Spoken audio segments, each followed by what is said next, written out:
This is the URT. You are the URT. Big up the URT. Smash a like and subscribe to the URT. Welcome back to the URT. Big up the people. Listen, we got a Brentford. Brentford. Woo!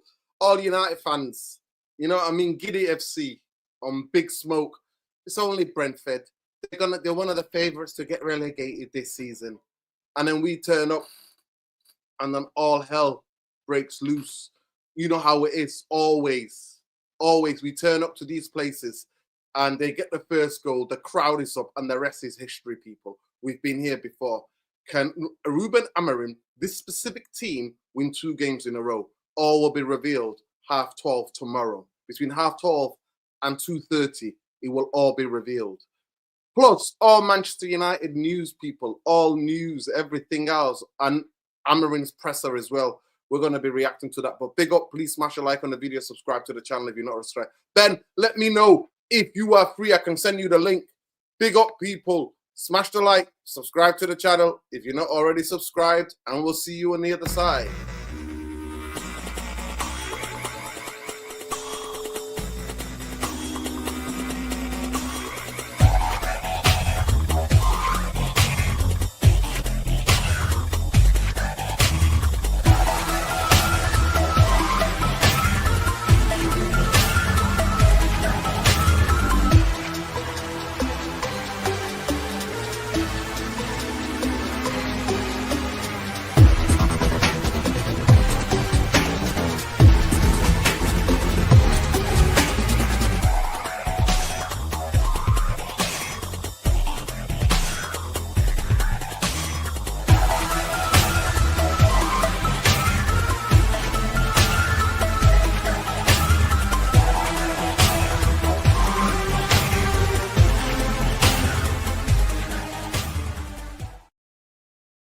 This is the URT. You are the URT. Big up to the URT. Smash a like for the URT, people. Welcome to the preview. Please. Big up King Sol. There you go. Like and subscribe. That's what we're doing, people. Big up to everybody. Here we go. How many games will see the front three, Cunha, Mbeumo, and Sesko? I don't know, mate. My game prediction is 12 games. Hey, man. I'm not, man. What are you doing? Serious. Big up the man UFC, man. Big up Noah, Dean, and the chat. Yeah, big up everybody. Big up Ben. Ben, yo, free Palestine. Free Palestine. That's what you're always saying it. Free the people, free the land. Big up Ben. Yeah, man. Big up Love, man. Appreciate you jumping in out with the missus tonight. I think she deserves a wee treat after the rain at Old Trafford. Free the people. Yeah, man. Free the people. Freedom everywhere. Big up people. Big up the masses. Big up. We're going to the, what's it called? The community stadium. Our record there is not that great, people. Our record, it ain't that great. Our record there, it ain't that great, people. It's not great at all whatsoever. So we need to go and basically go and do a job and try to win 2 games. Can you imagine? Manchester United cannot win 2 Premier League games in a row. 2 Premier League games in a row. Let that sink in. Just let that sink in, people. Just let that really sink in. Manchester United cannot win 2 games in a row under Amorim in the Premier League. That is a mad one. That is, man. We only won once there on the Ranieri, yeah. We've only won one since they've become established Premier League team. We've only won there once. We've got smashed there. We've got smashed. We got robbed. Remember, was it under Ollie? No, it was under Bengal. I think they won or they equalised in the last minute of the game. I actually watched their game against Chelsea.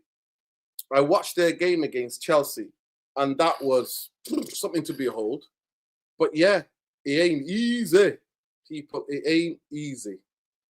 It ain't easy, people. It's not easy. Genuinely not easy, people. Manchester United, for me, I find it really difficult in terms of where the wins are going to come from. And everybody's thinking, can we sustain what we need to sustain? can we win 3 games in a row? Forget about 2 games in a row. Can we win 3 games in a row? That's going to be the question. Just sending a message to Boombaye. 1 second. Live now. Jump on if you are free. So yeah, that's what we're asking people. That is what we're asking. We're asking, can Manchester United win 3 games in a row? We're playing Brentford away tomorrow at 12:30. First game in the Premier League tomorrow, and then we go and play Sunderland at Old Trafford. And Sunderland, they've been doing bits for the team that's come up. To be fair, they have been doing their bit. People have been super impressed. You know, playing with 10 men, teaching Chelsea how to play with 10 men. Yeah, it's really, really, really, really fascinating. And it needs to be sorted ASAP. It needs to be sorted ASAP in terms of what Manchester United need to do. We need to break this stock. We need to break this this system. We need to break the system in terms of breaking the way we play, having a consistency, having a settled team, scoring goals, sustaining attacks, sorting out the midfield, make sure that we're not getting ran through after 3 passes, no teams having 1-2 shots in the goal. This needs to stop, people. And this idea, this gimmick that we can just play for half an hour here, for 20 minutes there, for 15 minutes, especially the away games this season. Nah, it ain't working, people. I'm not with that. I am not with that. Manchester United need to have intensity, aggression, everything. That's what Manchester United need to do. They need to have the intensity and aggression to be able to play in a system that they're playing. Yeah, I find it, like I said to you, I find it really difficult. I find it really, really difficult, people. Yeah. So we're gonna see to analyze Manchester United. It's really difficult because there's no consistency. There's nothing that you can throw your hat on. Cunha is back. Yeah, Cunha is back. But unfortunately, just to give you some of the injury news, Mazraoui is out for 3 weeks at least. Mazraoui just come back from injury. He played really well against Chelsea, was horrendous against Man City, and now he's out for 3 weeks. That's what Ruben Amorim said today at the presser. Ahmad, apparently there's some bereavement in his family and he was given time off. So yeah, Diego Dalot apparently is back. God knows. God knows. So we already know who's going to be the back 3 tomorrow, the back 5. We already know that. And we've got an idea who's going to be the 2 in midfield. And is he going to bring Mason Mount back and play Mason Mount as a 10? And in Bermo, is he going to play Cunha or is he going to play Sesko? Are we going to see Cunha, Sesko, and Mbeumo? Or is Mason Mount going to come back tomorrow? That's where we're going to have to check, people. This is where we're going to have to check. This is where we're going to have to check. This is where we're going to have to check, people.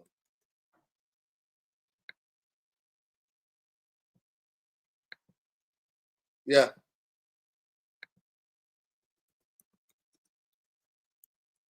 This is where we have to. This is where we're going to have to sort it out, people. And I just don't know. I genuinely don't know. I want to hear from you guys. I want to hear from you guys. What do you guys think is going to happen tomorrow? Can Manchester United break this duck and win 2 games in a row? Can we do that? I really want to know, people. Please, people, smash the like, subscribe to the channel. Big up Simba. Long time no see. Says Obrigado Tax. Bro, the lot starting right wing back with Bruno in the pivot. No, 100%.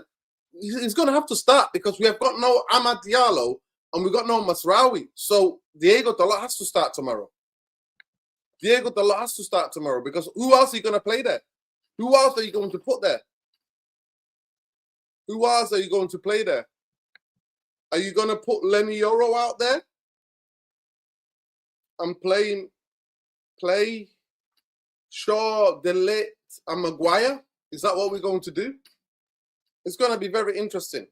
Cunha being back, bro. He's still coming back from injury. He got, what, 10 minutes or 5 minutes in that game against Chelsea? I don't think he'll play the full, if he starts, I don't think he'll play the full 90. So we're going to need some options off the bench. But, yeah, it's going to be very, very interesting. But that's the team news. Obviously, Casemiro is out. He's suspended for 1 game because of the 2 yellows. Martinez has been long-term injury. But Mazraoui is really worrying. Mazraoui is picking up these injuries. One of the reasons why I wasn't sure about Mazraoui, because he was injury-prone at Bayern Munich, very injury-prone footballer. He was out a lot of time last season. And we already know our injury and rehab team is not the greatest. It's not the greatest. We might have fancy facilities, but the injury and rehab, it's not that great at Manchester United. It's not. It's not. So when you have an injury-prone player and then you have actually injury and rehab department that are not that great, spells disaster. Spells out disaster. Disaster class. That's what's happening. So it's going to be very interesting. Dogu will play and Diallo will start tomorrow. Those 2 will play because of the injuries that we've got. Ali says here, he got played to death last season, unwell as well. Must have took his toll. Yeah, to be fair. The manager loves Mount. To be fair, most managers love Mount because he's one of these players. The reason why they love Mount, because apparently tactically he's super intelligent, tactically footballer. What coaches ask him to do on a football pitch, he does that. He does that. But yeah, tomorrow it'll be most likely Ugarte and Bruno. And he'll be sat on the, Kobe will be sat on the bench, but Maguire will start 100%. In terms of height, I would start Sesko and Maguire tomorrow. Those guys will start tomorrow because we need the height.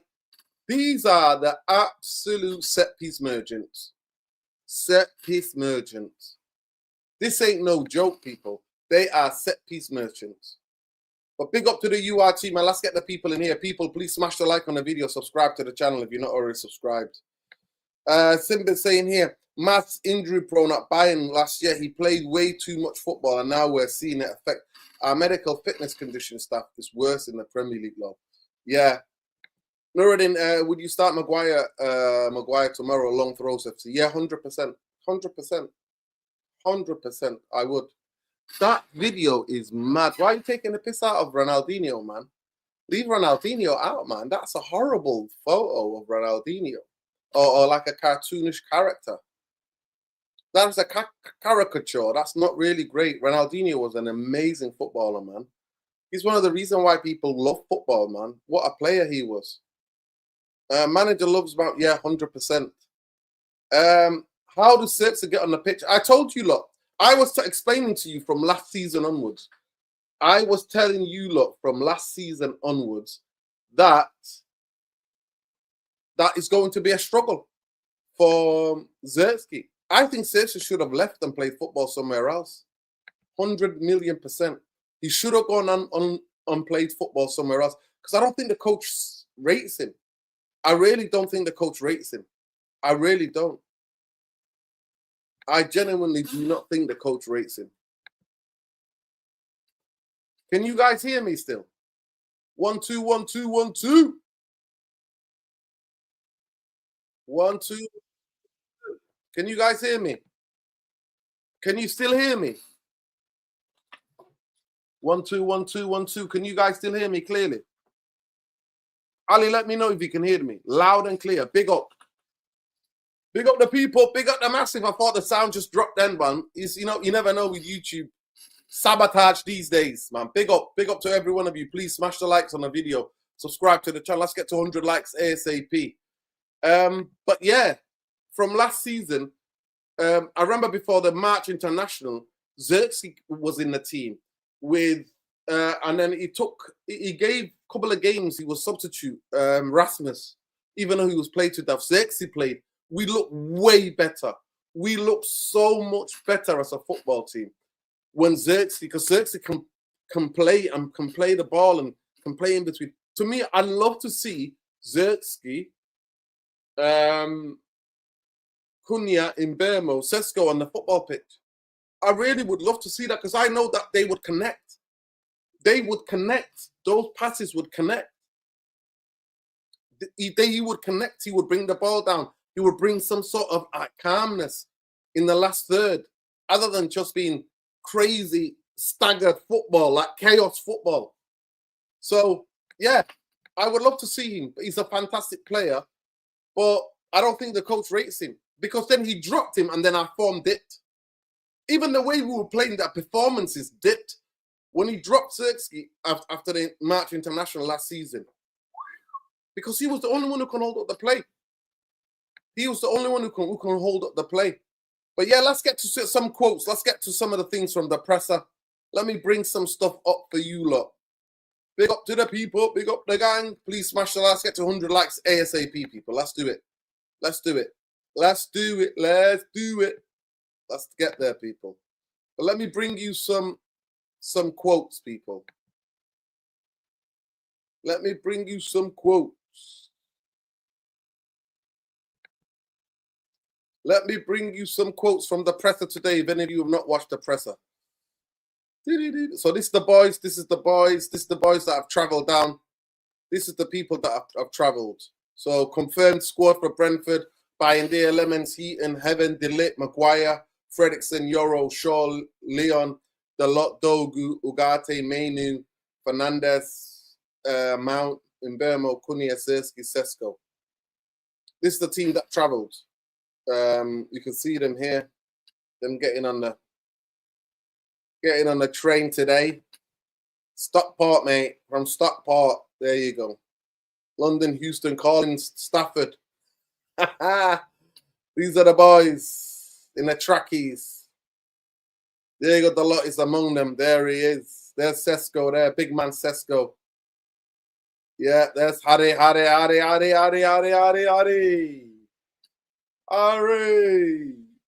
There we are, some of the coaching staff. There's Fredrickson, Ruben Amorim. Even Casemiro's gone with him. He's there, but you know that's Diego Leon. That's Diego Leon, I think. That's Diego Leon. But yeah, that's the squad, people. You see them. You can hear this. Let me reword that for you. Winslow, Crew, Stafford. If you know, you know. You've been on that train to London, people. If you know, you know. You've been on that train to London. London, London. So yeah, that's the lads. The lads are on the train. They're on the train. So let's get to some of Amorim's quotes. Let's get to some of Amorim's quotes for today, people. So here we go. This is the confirmation. He's saying Ruben Amorim Mazraoui is out injured. He won't be back to the international break. Ahmad is this week due to his family bereavement. With solidarity and love for him, condolences to Ahmad and the whole family. Amorim and Mbeumo.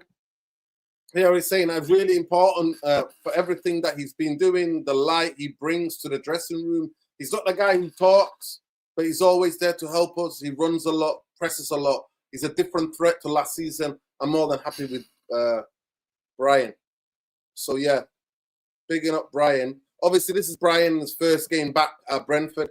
Amorim on a criticism Ahmed faced for posting picture with Garnacho on social media last week. I always say the same things for many players. Shut down the social media. This is the real life for Ahmad. It's a tough moment, and we are here for him. Yeah. So this is the tough moment. Yeah. Obviously, like I said, the way the United fans went and did what they did is crazy for me. But yeah, solidarity and love with Ahmad and condolences to his family. Amorim on Premier League proven additions. You have to see every player that you want in the Premier League is really expensive. But if you look at our moments last year, we want to take the lesser risk move. It's really important to have players in our team. So he was asked a question about, getting players from within. We can win without Ahmad. We want to win for Ahmad. Yeah.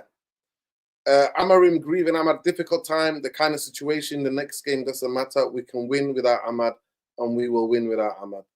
Amarin, to be honest, so this is a question that Simon Stone asked. Can you win like 2 games? And he said, it's going, here's what the full quote is. So let me just show you the full quote. If they show me on here. Simon Stone asks, he says here, when he asked the question, can we win 2 games in a row? He says, I understand the feeling of the fans. Let's start changing that feeling to present ourselves with urgency. So we need to be on the pitch.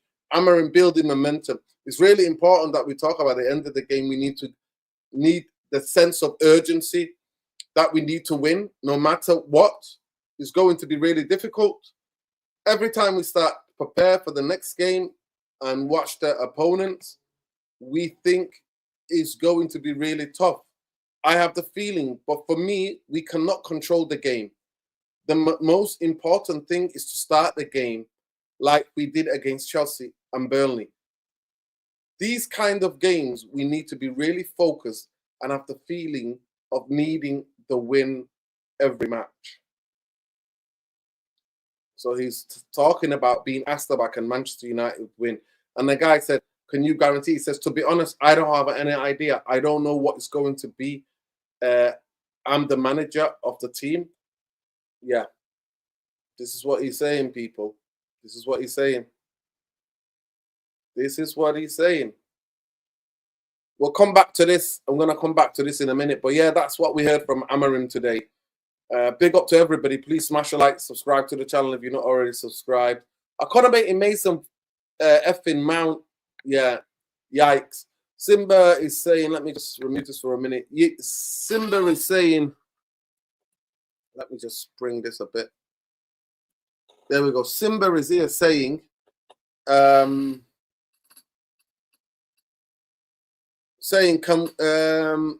yes, we can hear. Yeah, big up. People can hear me. Amarim, never wanted Sesko, Lemons, Leon, think these are club signings. Yeah, you could say that. Yeah, free Palestine always, every minute of every second of every day.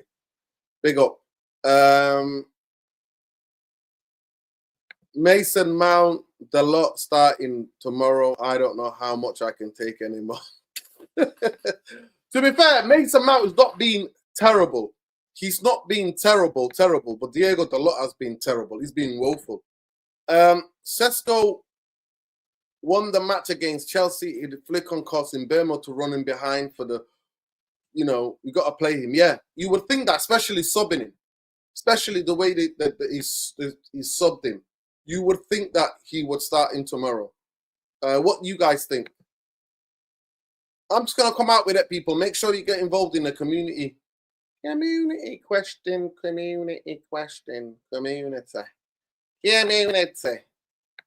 Please make sure, people, that you are getting involved in the community polls.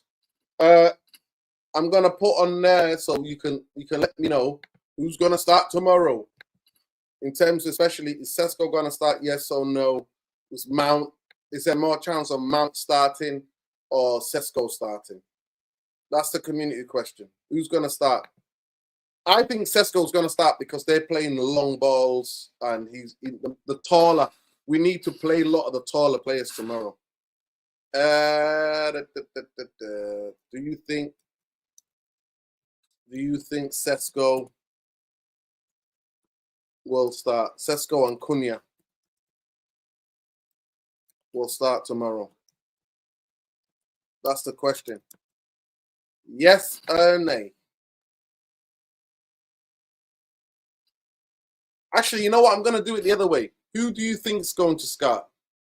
Who do you want to start? That's it. Who do you want to start up front? Want to start up front tomorrow?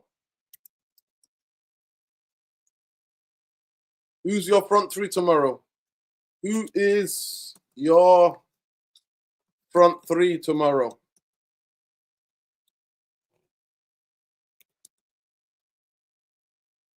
Because we'll get an idea.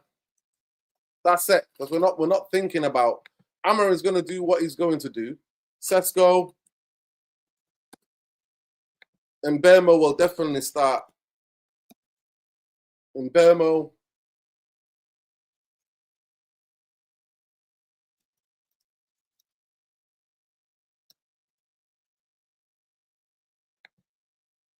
Mount or Cunha. Let's see. Get in the poll, people. Get in the poll. Get involved in the poll and let's get to 100 likes ASAP, people. Let's do it. Who do you want your front three, man? You have to choose out of those. Who do you want your front three? Sesko, 100%. People want to start Sesko tomorrow. There we go, man. Let's go. Big up. Big up to everyone. Yeah, big up. How's the yeah, man? How you feeling? How you doing? Talk to me. Yo, man, I'm tired. As you're sending me that text, I was just finishing off my report. But yeah, like right now, that's my weekend starts right now officially. Hey, what about start with a depressing Manchester United preview? Is it depressing? No, it's not. We're looking forward to it. Come on, let's go. Where's the energy, lad? Up the United. No? No.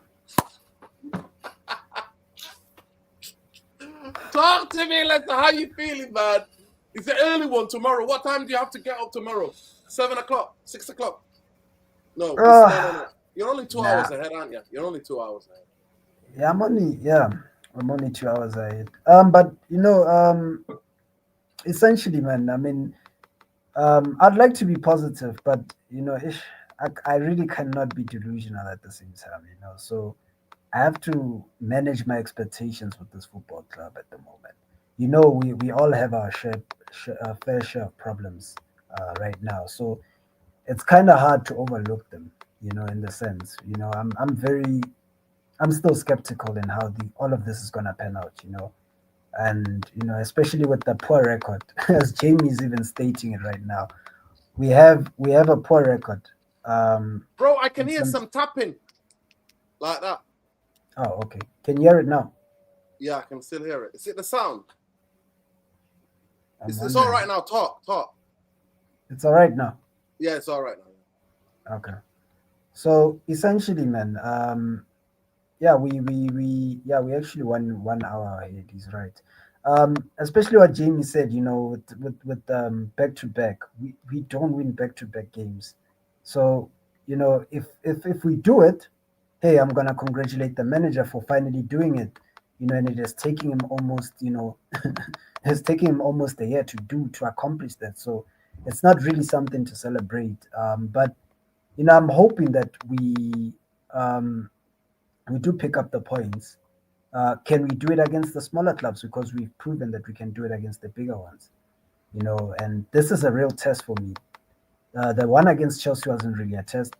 And remember, I did say that if we had actually started the game and put pressure on these guys from the get-go, nobody's settled. In these big games, it's always cagey. You always give yourself a chance when you go at it right from the minute go. And that's how we managed to actually disturb and destabilize Chelsea. We did destroy them by getting into them like right from the get-go. So if we can learn to start games like that, including now against Brentford, if we can start off games and not give these guys a sniff from the beginning, we can then try and take control of the game. So I'm hoping that we see a different Man United. We don't see the Man United that we saw under league in the League Cup. We get to see the Man United that played against Arsenal, but do we know that can we assure ourselves 100% and say that we're gonna see that team? So let's so please go out and come back. There's some tapping going on. I don't know what's happening, but there's some it almost looks like a cat is tapping his tail. Or a dog tapping his tail. So go in and come back, bro. Big up to you. We're flapping, man. Manchester United are flapping. Let me get rid of this. It might be me as well. Can you still hear it? Or was it on his side? Big up. Jump on if you're free, Jarvis. No problem if not. Tapping, yeah. Is us flapping. We're flapping. As United fans, we're flapping. But yeah, we're going to get into it. I just wanted to hear what Leicester was saying, people. But we're going to get into it. It's a big game tomorrow. It's a highly pressured game tomorrow. Really pressured game tomorrow. They're going to come out really physical. Really, really physical. They're going to play really physical tomorrow. Yeah, the tapping was spooky. Spooky!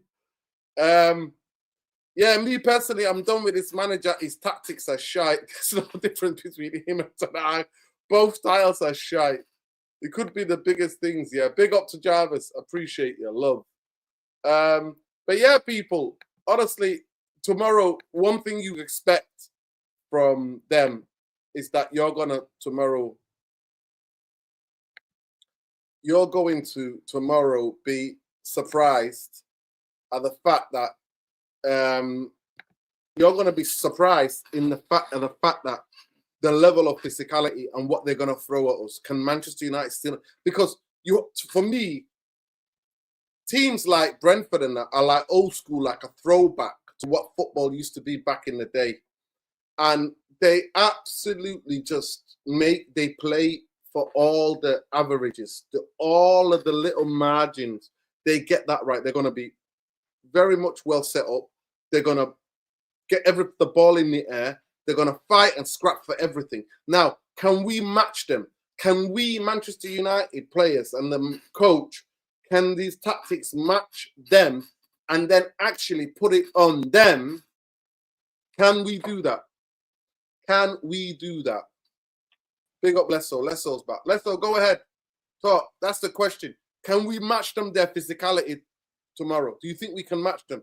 Because they're going to turn it into a very old school style of football where they're going to fight and scrap for every game, everything. Yeah, can you hear me? Yeah, clear. No, perfectly. Yeah, man. I mean, that's what I said, and it comes especially with these smaller clubs, it's all about you have to match them. You have to match the effort, you have to match them, you have to go for every ball. You can't be losing your second balls. You have to be up for it. You can't just show up one week and then decide that following week we're just not going to do anything. So for me, these guys have not shown it to me. For me to say, can they do it? Yes. But have they shown it to me yet? As of yet, no. So I can only go with what I know at the moment. And I don't think we're going to do that. I just can't see it at the moment. We may get away. I did say that we may get away with a few results. But, even with the Chelsea game, it had to be a whole madness. There had to be rain.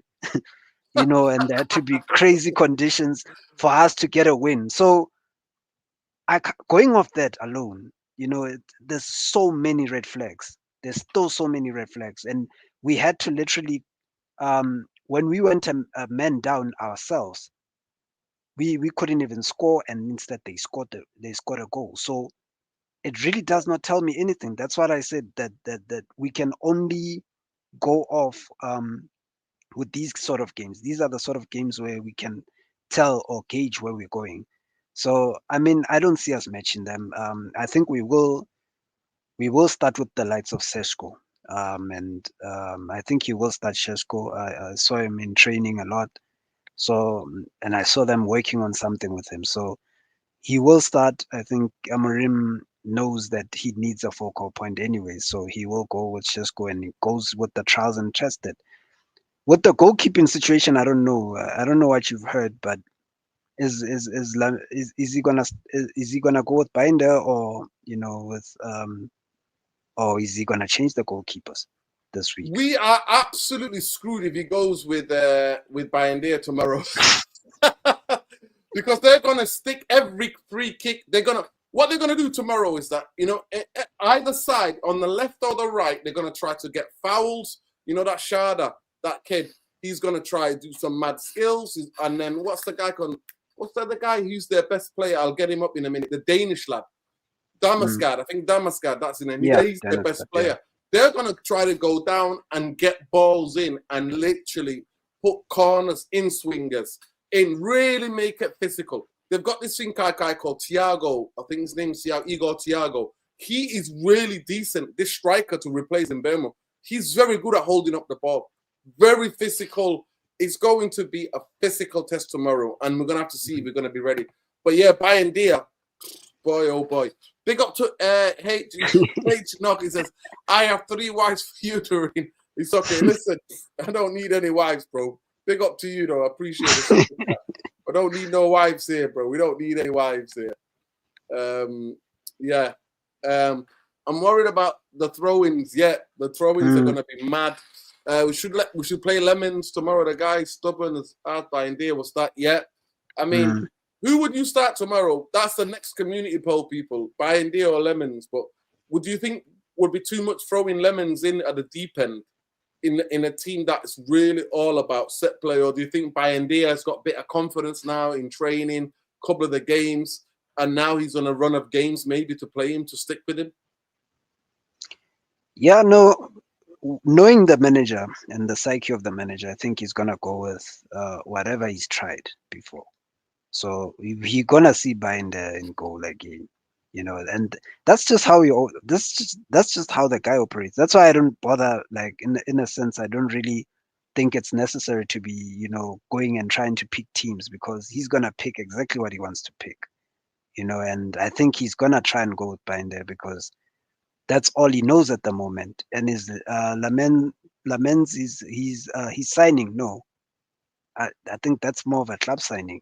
So he's not going. He doesn't really necessarily favor him. He's gonna gradually bring him in, but he doesn't necessarily favor him. So I think he's gonna still stick it out with Binder. Yeah, big up to D4 says, Nora, what makes you think Lamens is better commanding the box? Well, I promise you, everybody's better than Bayendia. Come on, Dabs, you can't tell me that this guy is bad as Bayendia. You seriously cannot tell me that. There's no point. Might as well scrap it. We might as well not watch football. If this guy is bad as Bayendia. Bayendia is the biggest flapper I've ever seen in my day. Biggest flapper. Lamens is better. I've seen him play on the bench. Is criminal. Yeah, big up. If Lamens is going to be number one, then I think the game is deep end and the points. Yeah. Well, so it's got to start one. It's got to start some game. Very good on the counter. Yeah, we're gonna come to that. Big up. We're gonna come to that. They're very, very good on the counter.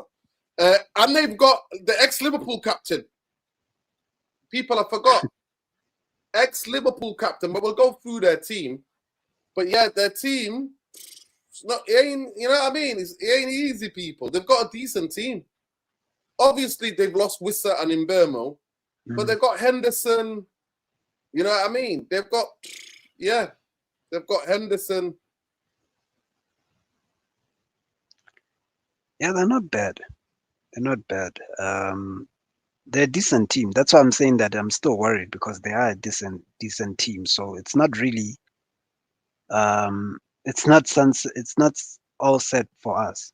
This is not Burnley or someone that, you know what I'm saying. But 100%. This is their team. They got Jordan Henderson. Is one of their midfielder. Kevin Schade, big play for them. Yeah. These two, the connection between these two, that's what did on Chelsea. Their second goal, the way that Jordan Henderson spotting Schade's runs in between the centre halves on the fullback, boom, getting in there. Honestly, very good. Jensen, very good number 8, keeps calm on the football. Obviously, Carvalho, ex-Liverpool guy, came on and scored that last second to equaliser to make it 2-2. They actually play better, and they've not lost at home this season. They play better than Chelsea. They absolutely ripped Chelsea. I'm not going to lie to you. They've ripped Chelsea. Forwards, here we go. This is the guy that I'm talking about. Igor Thiago. Very good footballer, man. I'm not going to lie. Very good footballer. But their guy is that Danish guy. And where is he? Where would he be? He would be as the part of the midfielders, but I can't see him. Damsgaard, if I'm not mistaken. Here we go. This is their player. This is their best player. He's by far their most creative, Mikael Damsgaard. Really, really good footballer. Look, so far, right foot, 12 assists.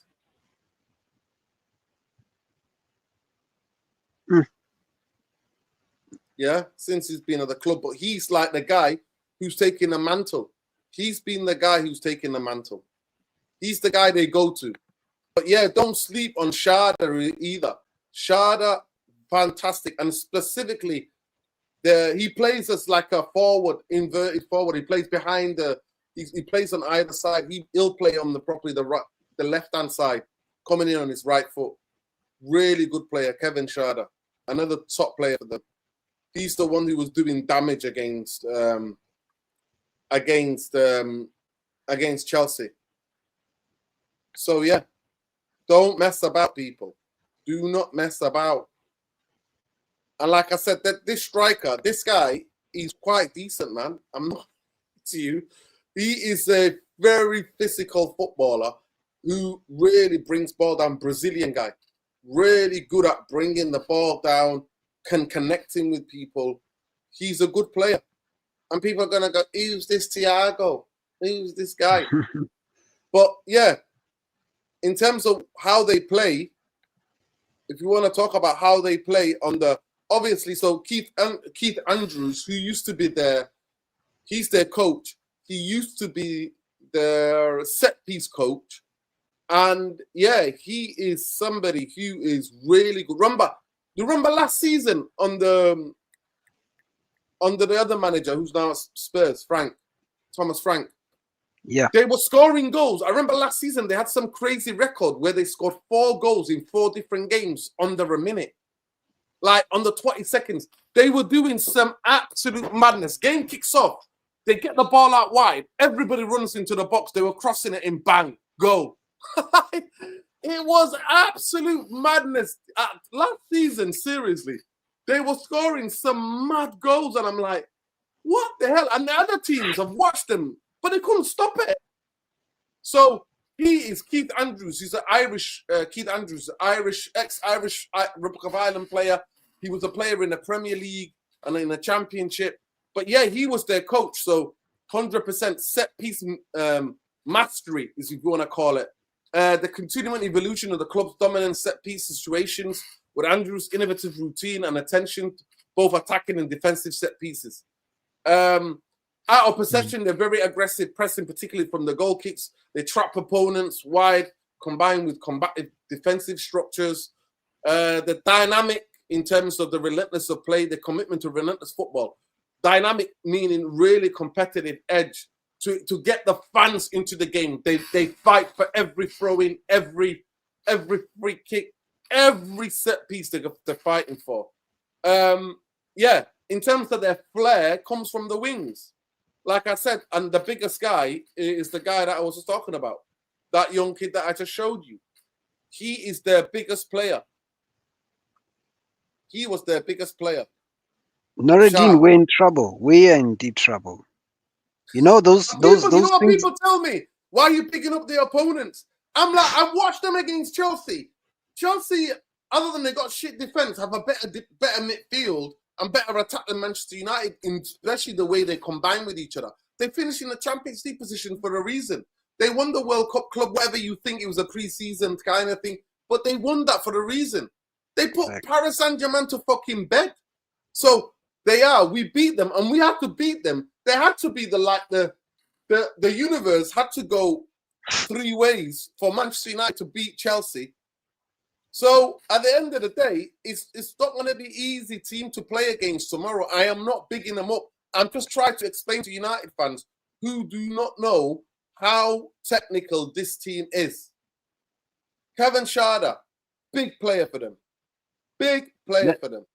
Those weaknesses that you've just stated that we have, they have them as Reece Nelson attributes. from Arsenal. Remember Reece Nelson from Arsenal? They've got him as well. Sharda and Reece Nelson are decent football players. And they know what they're doing. That's the most important thing. Tomorrow, Brentford, their record is amazing there. They're going to create this incredible atmosphere. And that's why I hate 12:30 kickoffs, because players are still waking up. They're not, you know what I mean? They're not really up for it. That's why I prefer night games. But they're going to try that community stadium. They're going to create atmosphere, like they said. They're going to put pressure on the officials. And are we ready? That's the question I'm asking people. Are Manchester United ready for the physicality and for that percentages, what I call percentages football, where they just play for the percentages? Are we ready for that? Because if we don't match them physically, we're getting smashed tomorrow. I'm telling you now, mark my words, we're getting smashed tomorrow if we don't match them physically. That's what's going to happen. We're poor in defending set pieces. We don't deal well with teams that press up high and intensively. And these are the most key points in all of this anyways.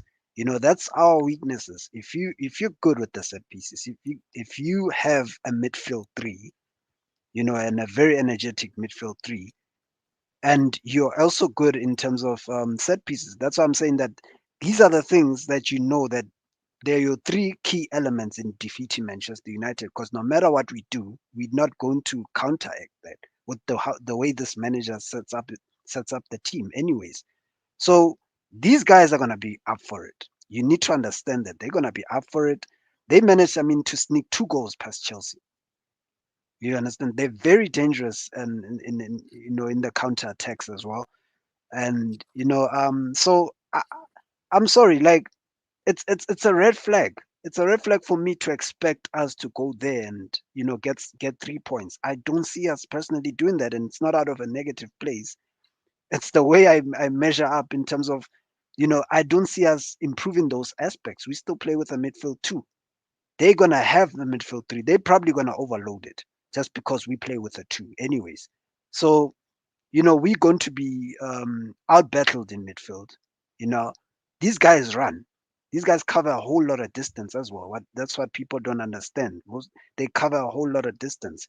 So with Manchester United, the way we play, with Bruno being out of position half of the time, and neglecting the whole midfield area, we're gonna be left exposed. These guys are gonna have a joyride when they hit us on a counter. Never mind that. They're gonna obviously let us have the ball, because they know essentially we're not going to really do anything without the ball. They're just going to say, come at us. One mistake, it's a counter-attack, and they're very good at the counter-attacks. That has never left them. Just because Mbeumo left and all that, it has not changed. They're still very deadly on the counter-attacks. So, with us, I'm sorry, like I think more or less what the manager is going to try and do to combat the whole problem of defending set pieces, we may see Maguire in there.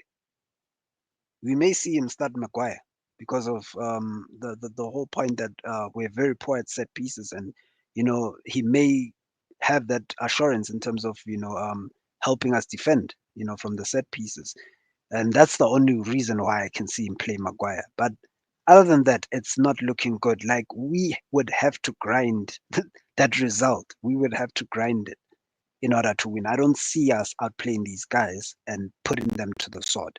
It's not going to happen. It's going to be a very tight game. That's all I can say. But there's so many red flags pointing towards the fact that we are not getting a 3-point here. Yeah. People, please, can we get to 100 likes ASAP? Just smash the likes, people. It costs you absolutely nothing. Let's get to 100 likes. Big up Abdi Aziz, big up Nura on the panel and the chat. Jum'a Mubarak. Happy Friday. Greetings from Tunisia on my holiday. Enjoying the sun and the vibes, man. I love Tunisia, man. I love Tunisia. I've been there a couple of times, man. Tunisia is a beautiful place. Big up the Tunisians. Big up, man. Jum'a Mubarak to everybody. Yeah, hit the like, subs. Free Palestine always. Yeah, man. Big up. Big up and love. People, let's get to 100 likes. The channel is shadow banned. The channel is being sabotaged. So the least you can do is help us and get to. That's why we're trying to start doing shows in different times. So the least you could do, please subscribe to the channel and smash the like on the video. Most importantly, get the likes up, please, and get in the comments, people. But yeah, I'm just going to tell you the poll that we keep doing. Who's your front three tomorrow? Sesko, 57, 24 in Bermo, 12 Cunha, 8% Mount, So who do you want as your front three tomorrow? And I'm surprised at Cunha. It's interesting because he's just come back from injury. But yeah, everybody wants to start Sesko and Mbeumo. But Mount, no Mount. This is the question I'm going to ask you now. I'm going to have to get rid of that one, end that poll. And I'm going to ask you in the new poll, can Manchester United stand up to the physicality of the physicality of Brentford? Can Man U FC players stand up to the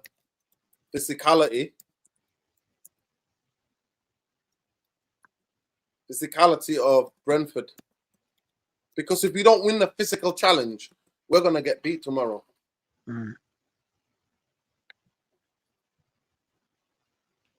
We're going to win. We're not going to win.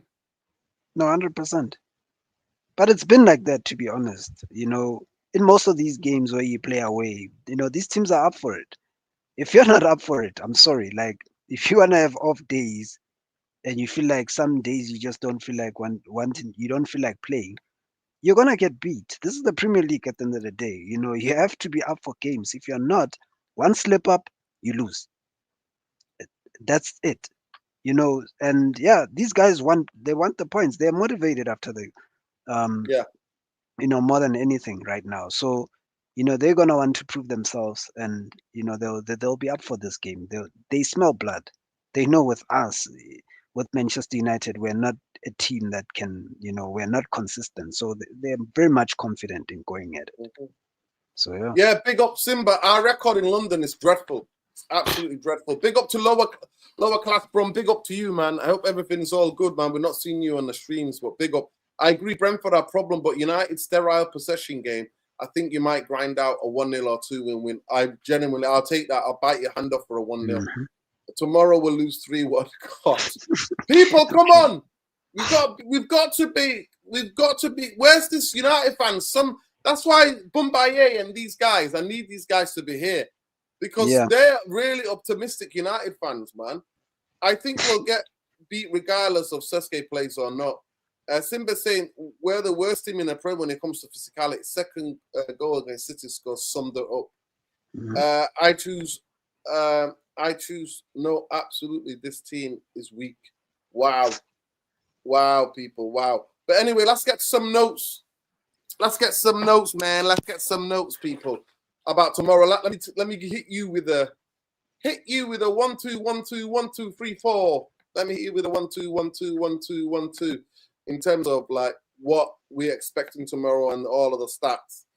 So all the stats mergents. So this season so far, they got beat against Fulham 3-1 away from home. They drew at home with Villa 1-1. They drew with Chelsea 2-2. They got beat 2-1 away at Sunderland, and they got beaten 2-0 in the League Cup. So that's their record. So they have won. They have won one. No, let me just have a look here. They got beat 3-1, 1-1 against Villa. They got beat by Fulham 3-1, 1-1 against Villa. They drew 2-2 with Chelsea. They got beat by Sunderland 2-1. So their record actually, yeah, they've lost, drawn, lost, and they won. Sorry, they beat Bournemouth. Sorry, they beat Bournemouth in the League Cup. So looks like they've only won one game this season. They've only won one game this season, and our record is that we drew with Fulham, got beat by Grimsby, won Burnley, lost to Chelsea City, and then we beat Chelsea. So that's what's happening. We've won in the last how many games we've won? Crazy. So let me give you the 3 fixtures in the last 4 years. Yeah. In 2025, we got smashed 4-3. Remember that? That was 2025. They beat us 4-3 with Ten Hag. They got the last-minute winner. We beat them at home 2-1 last season. Remember, McTominay headers, Maguire, McTominay. And then in March 2024, it was 1-1. But yeah, Brentford have won 2 of their last 3 home Premier League games against Manchester United, drawing 1. As many as their first 6 home league matches versus the Red Devils beforehand, winning 2, drawing 1, losing 3. After their 4-3 defeat in May, Manchester United could lose back-to-back league meetings with Brentford for the only 3rd time, their previous doing so in the 2nd tier in December 1934, top flight February 1937. Wow, during wartime, crazy. Since Manchester United have won 3-1 away at Brentford in January 22, I think that was that. Home team have won 6 of their last 7 Premier League meetings between Brentford and Manchester United, drawing 1. Between February 2020 and January 2022, Manchester United went 3 Premier League games without defeat in London, winning 8, drawing 5. Since then, they've lost 15 out of 24 visits in the capital, winning 3, drawing 6. That is mad. So out of 24, we've lost 15 out of 24 games. That is unbelievable. And we were good in London during the COVID time, people. Mm. Manchester United are winless in their last 7 away Premier League matches, drawing 2, losing 5, since the 3-0 win at Leicester in March. The Red Devils have had a longer run without any away win between March and October 2009. Sorry, let me just start that up again. The Red Devils the Red Devils last had a longer run without an away win between March and October 2019, 8 games. Brentford have conceded 10 goals in their last 5 Premier League games this season, their most at this stage of the league season since 2003-04 in 3rd tier. That was 3rd tier, also 10. Only Burnley 95 has faced more shots in 2025-26 than the Bees, 70. They faced 70 shots. That's crazy. So the defense is not that great. Manchester United have had the most shots in the Premier League this season, 81, while Brentford have had the fewest, 41. The Red Devils are averaging 16.2 shots in 2025-26, up front from 13.9 under Ruben Amorim in 2024-25, while their XG per game is 2.03 compared to 1.33 last season under Amorim. Listen, I'm not counting any of that mad shots and stats because it's only played 5 games this season. Brentford have dropped 8 points from winning positions in the Premier League so far this season, scoring the first goal in 4 games, but winning only 1. Winning 1 and drawing 2. Only Newcastle in 1999-11 and Fulham in 2008, 7-08, 9 have dropped more points from winning in the first 5 games of the season. So they can't keep a score. Only Eric Haaland, 21, has had more shots in the Premier League this season. Manchester United, Bremen, Bernard, 15. With that most shots by a player in the first 5 league games for the club since Anthony in 2022-18. Manchester United's Bruno Fernandes has made more line-breaking passes to the opposition penalty area in the Premier League this season, 8, while the Red Devils captain also ranks the first line-breaking passes have led to 8 shots. This is where we're at, people. That is where we're at. Big up Sean for jumping on. Big up. So, yeah, Sean is here. Sean's here, people. Sean's here. Round of applause for Sean. Sean is here. Jarvis here. Some of the boys are jumping on. Everybody's jumping on in here. Everybody's here. Big up to everybody. Love. So, yeah, I'm sure you must have heard what we said about them. They've conceded the most goals. They've let the most leads slip. But they play with a lot of physicality. Their defense is not that great. They're one of the favourites to go down this season. But can Manchester United go there and match the physicality, especially in the first 25 minutes? I'll go to you, Sean, first. This team is very physical. The set-piece coach now is the actual coach of the team. The long throws are there for everybody to see. The formation they play is 5-3-2.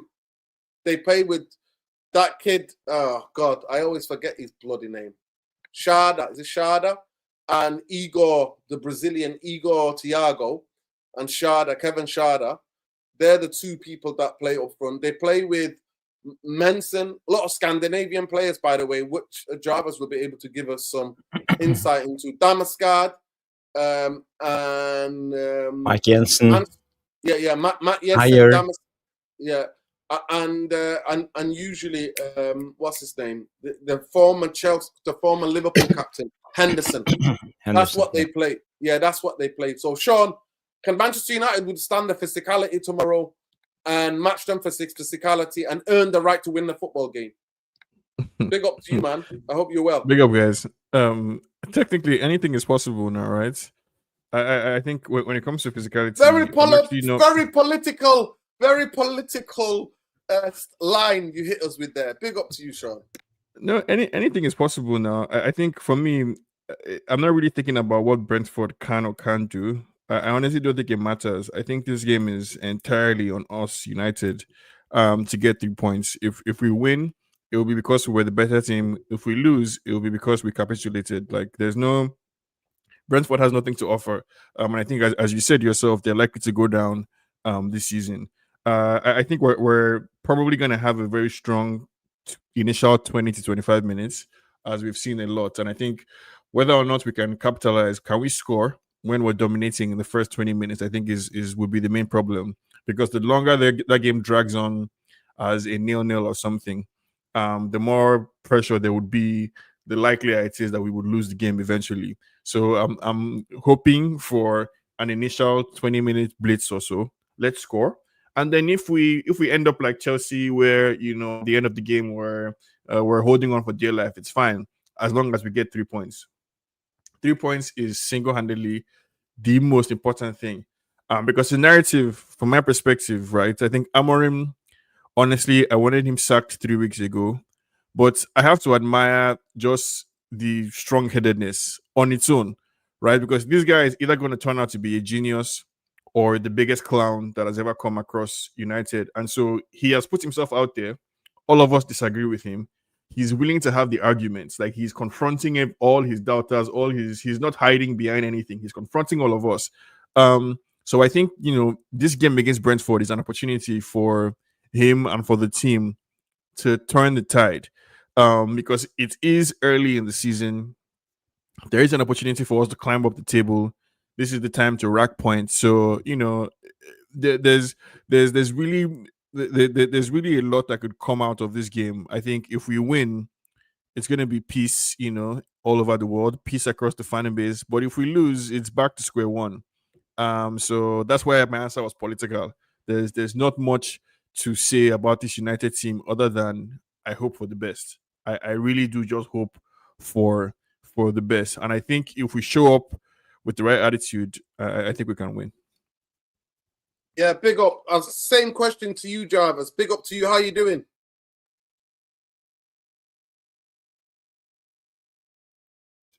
I'm good. How are you? All right, man. All right. Nervous about tomorrow, man. Manchester United need to get wins, man. I'm just sick of covering depressing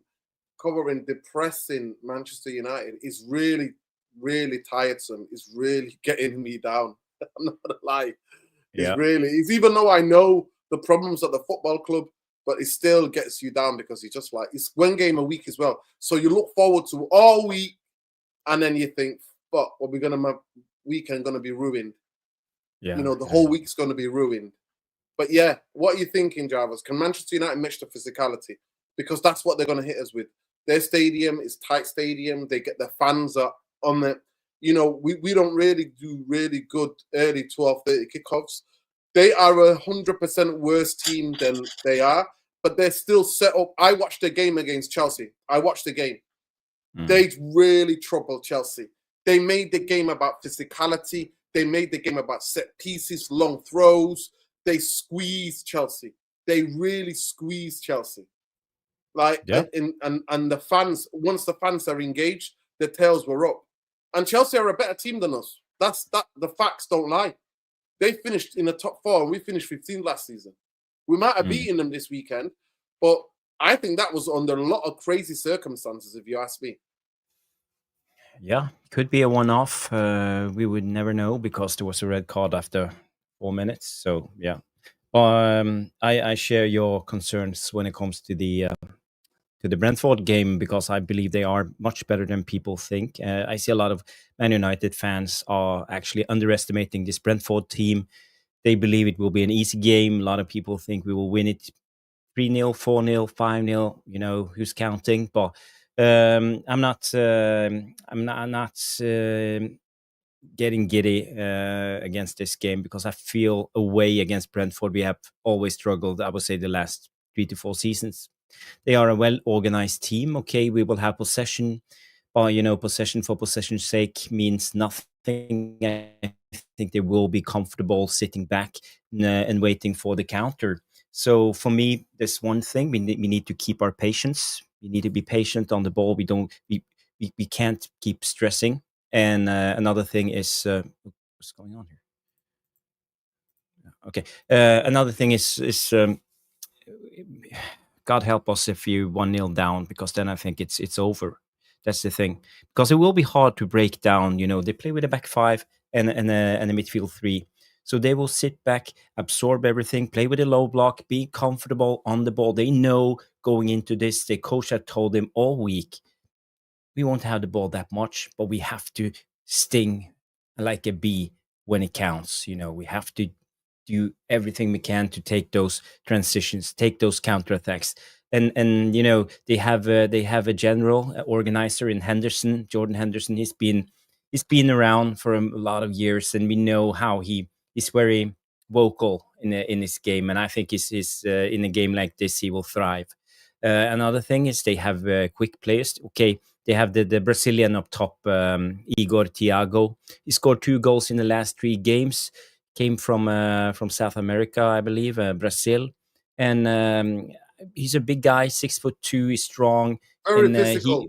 he will try to keep up the ball. So we have to be aggressive. Maguire, De Ligt has to be able to break in front of him, take the ball, take the man, and be physical. And as you said, winning the physical battle is one of the hard ones. It's also. They have quick players. They have Damsgaard. He's really good on the ball. He can carry the ball. He's kind of a playmaker type of role. Inverted winger, number 10. And also, I don't know, they bought this Dango Otara. You don't know, he played for Bournemouth last season. Bournemouth, I think it was their biggest signing for the summer, 43 million pounds. I haven't seen If I'm much. not mistaken, yeah. I don't know. Did he come on? I think they bought him on against Chelsea when I was watching it. But they changed the shape. So what happens with Keith Andrews, the new coach? He'll change the shape quickly and play like with 2 wide inverted guys, keep the 3 and go to a back 4. He'll do some things, you know what I mean? They're very much, they can be playing 5 at the back, and then he'll make substitutes to go 4-3-3. You know what I mean? They'll go to that formation. Yeah. It's really mad. Let me just get this super chat. Big up Ben. Ben says, big up panel watching the Ryder Cup and a lovely old puppy here in Dublin, hoping for the Europe win. Hope United win tomorrow. Build momentum. Big up. Appreciate the super chat, Ben. Big up to you. People, please smash a like on the video. Subscribe to the channel. YouTube is doing some funny things lately. We're getting very much sabotaged. I don't know what's going on, but yeah, people. Please, I had a show yesterday at 300 something views, and YouTube pushed it out to 300 something people. So they're not giving us anything. Yeah. Something's going on with YouTube, and I don't like it. So it's just my thoughts. It's very demotivating going from 2,000-3,000 people watching and down to 300 just because YouTube find it comfortable to tweak with the algorithms, But all the big ones get their views, so they will be fine.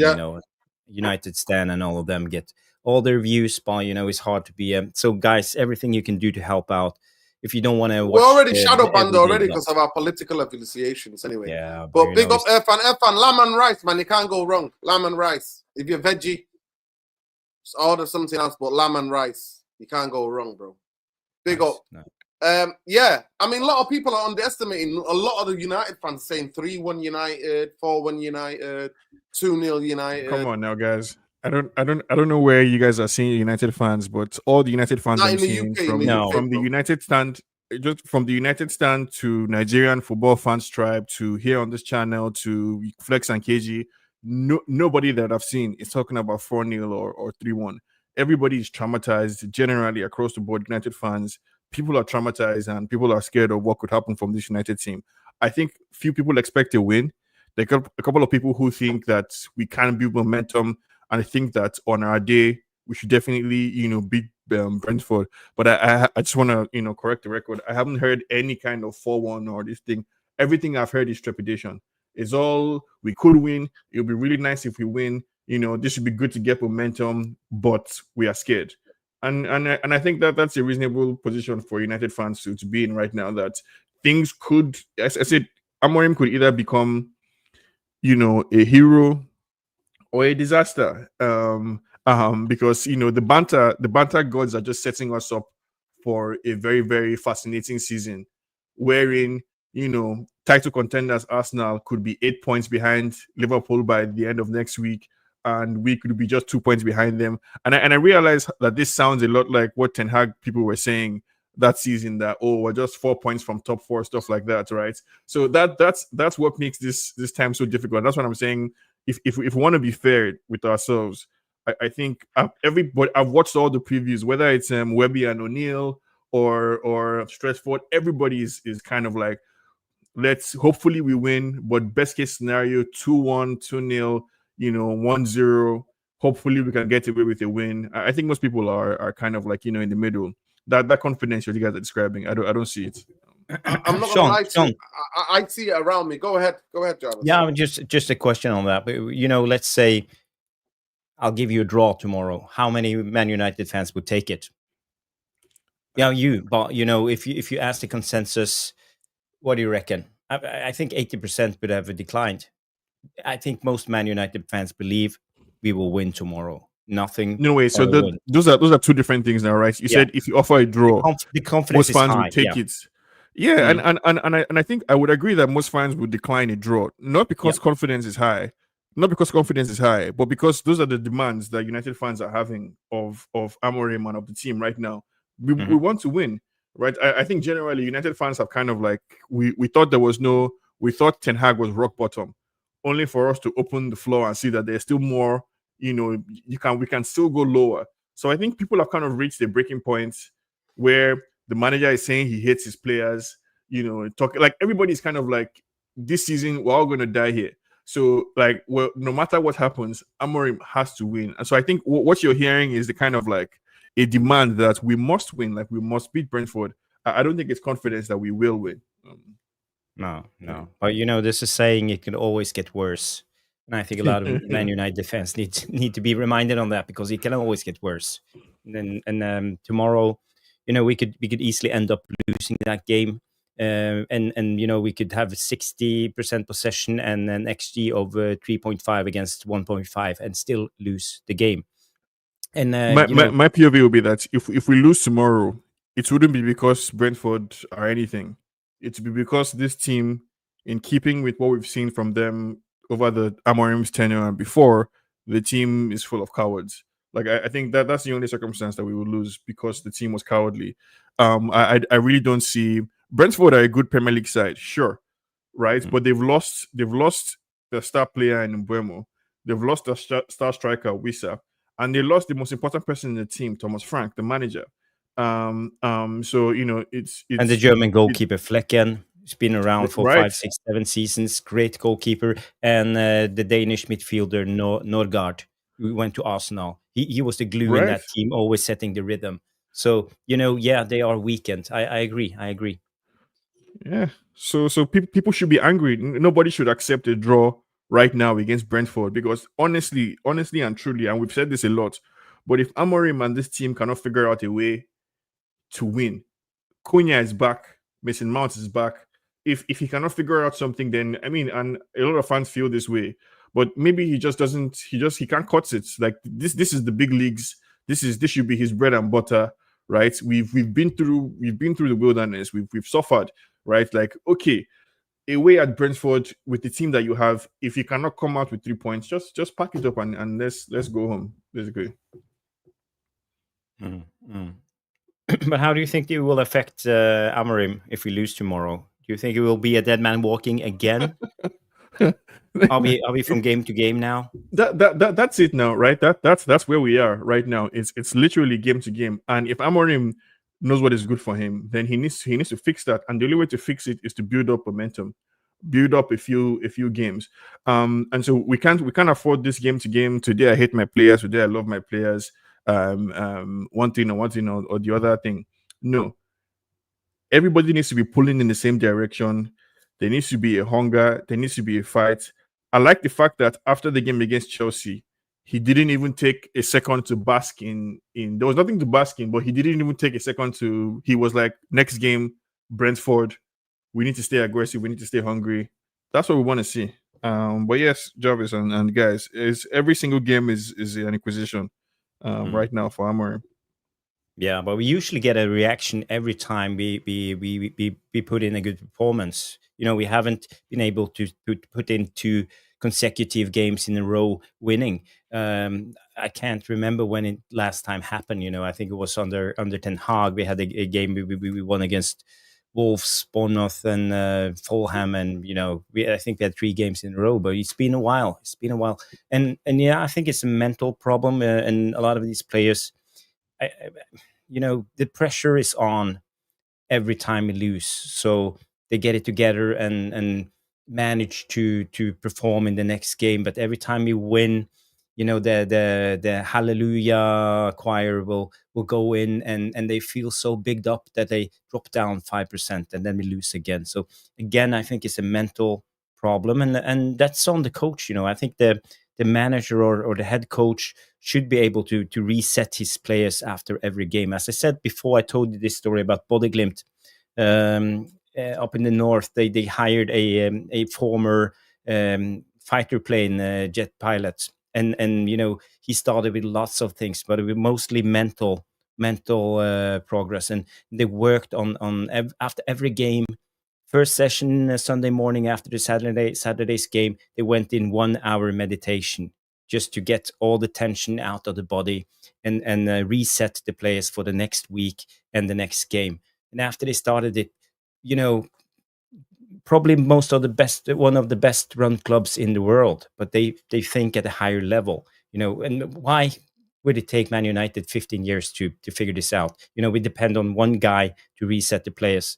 And I think this is where we are struggling at the moment. We're not operating as a unit. We're operating as a lot of individuals. And, we need to step up our game, especially when it comes to things like this. I don't know, Nordin, if you have any opinions.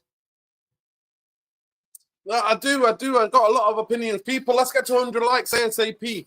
Let's get to 100 likes ASAP, people. Let's do this. Yeah. This is the team that I've got. Like, Manchester United need to get some momentum. Manchester United need to turn a corner. Manchester United need to try to win 2 games in a row. Manchester United need to earn the right to win the football game tomorrow by matching the physicality. This Brentford team is not the same Brentford team as the last couple of years. They've lost their manager.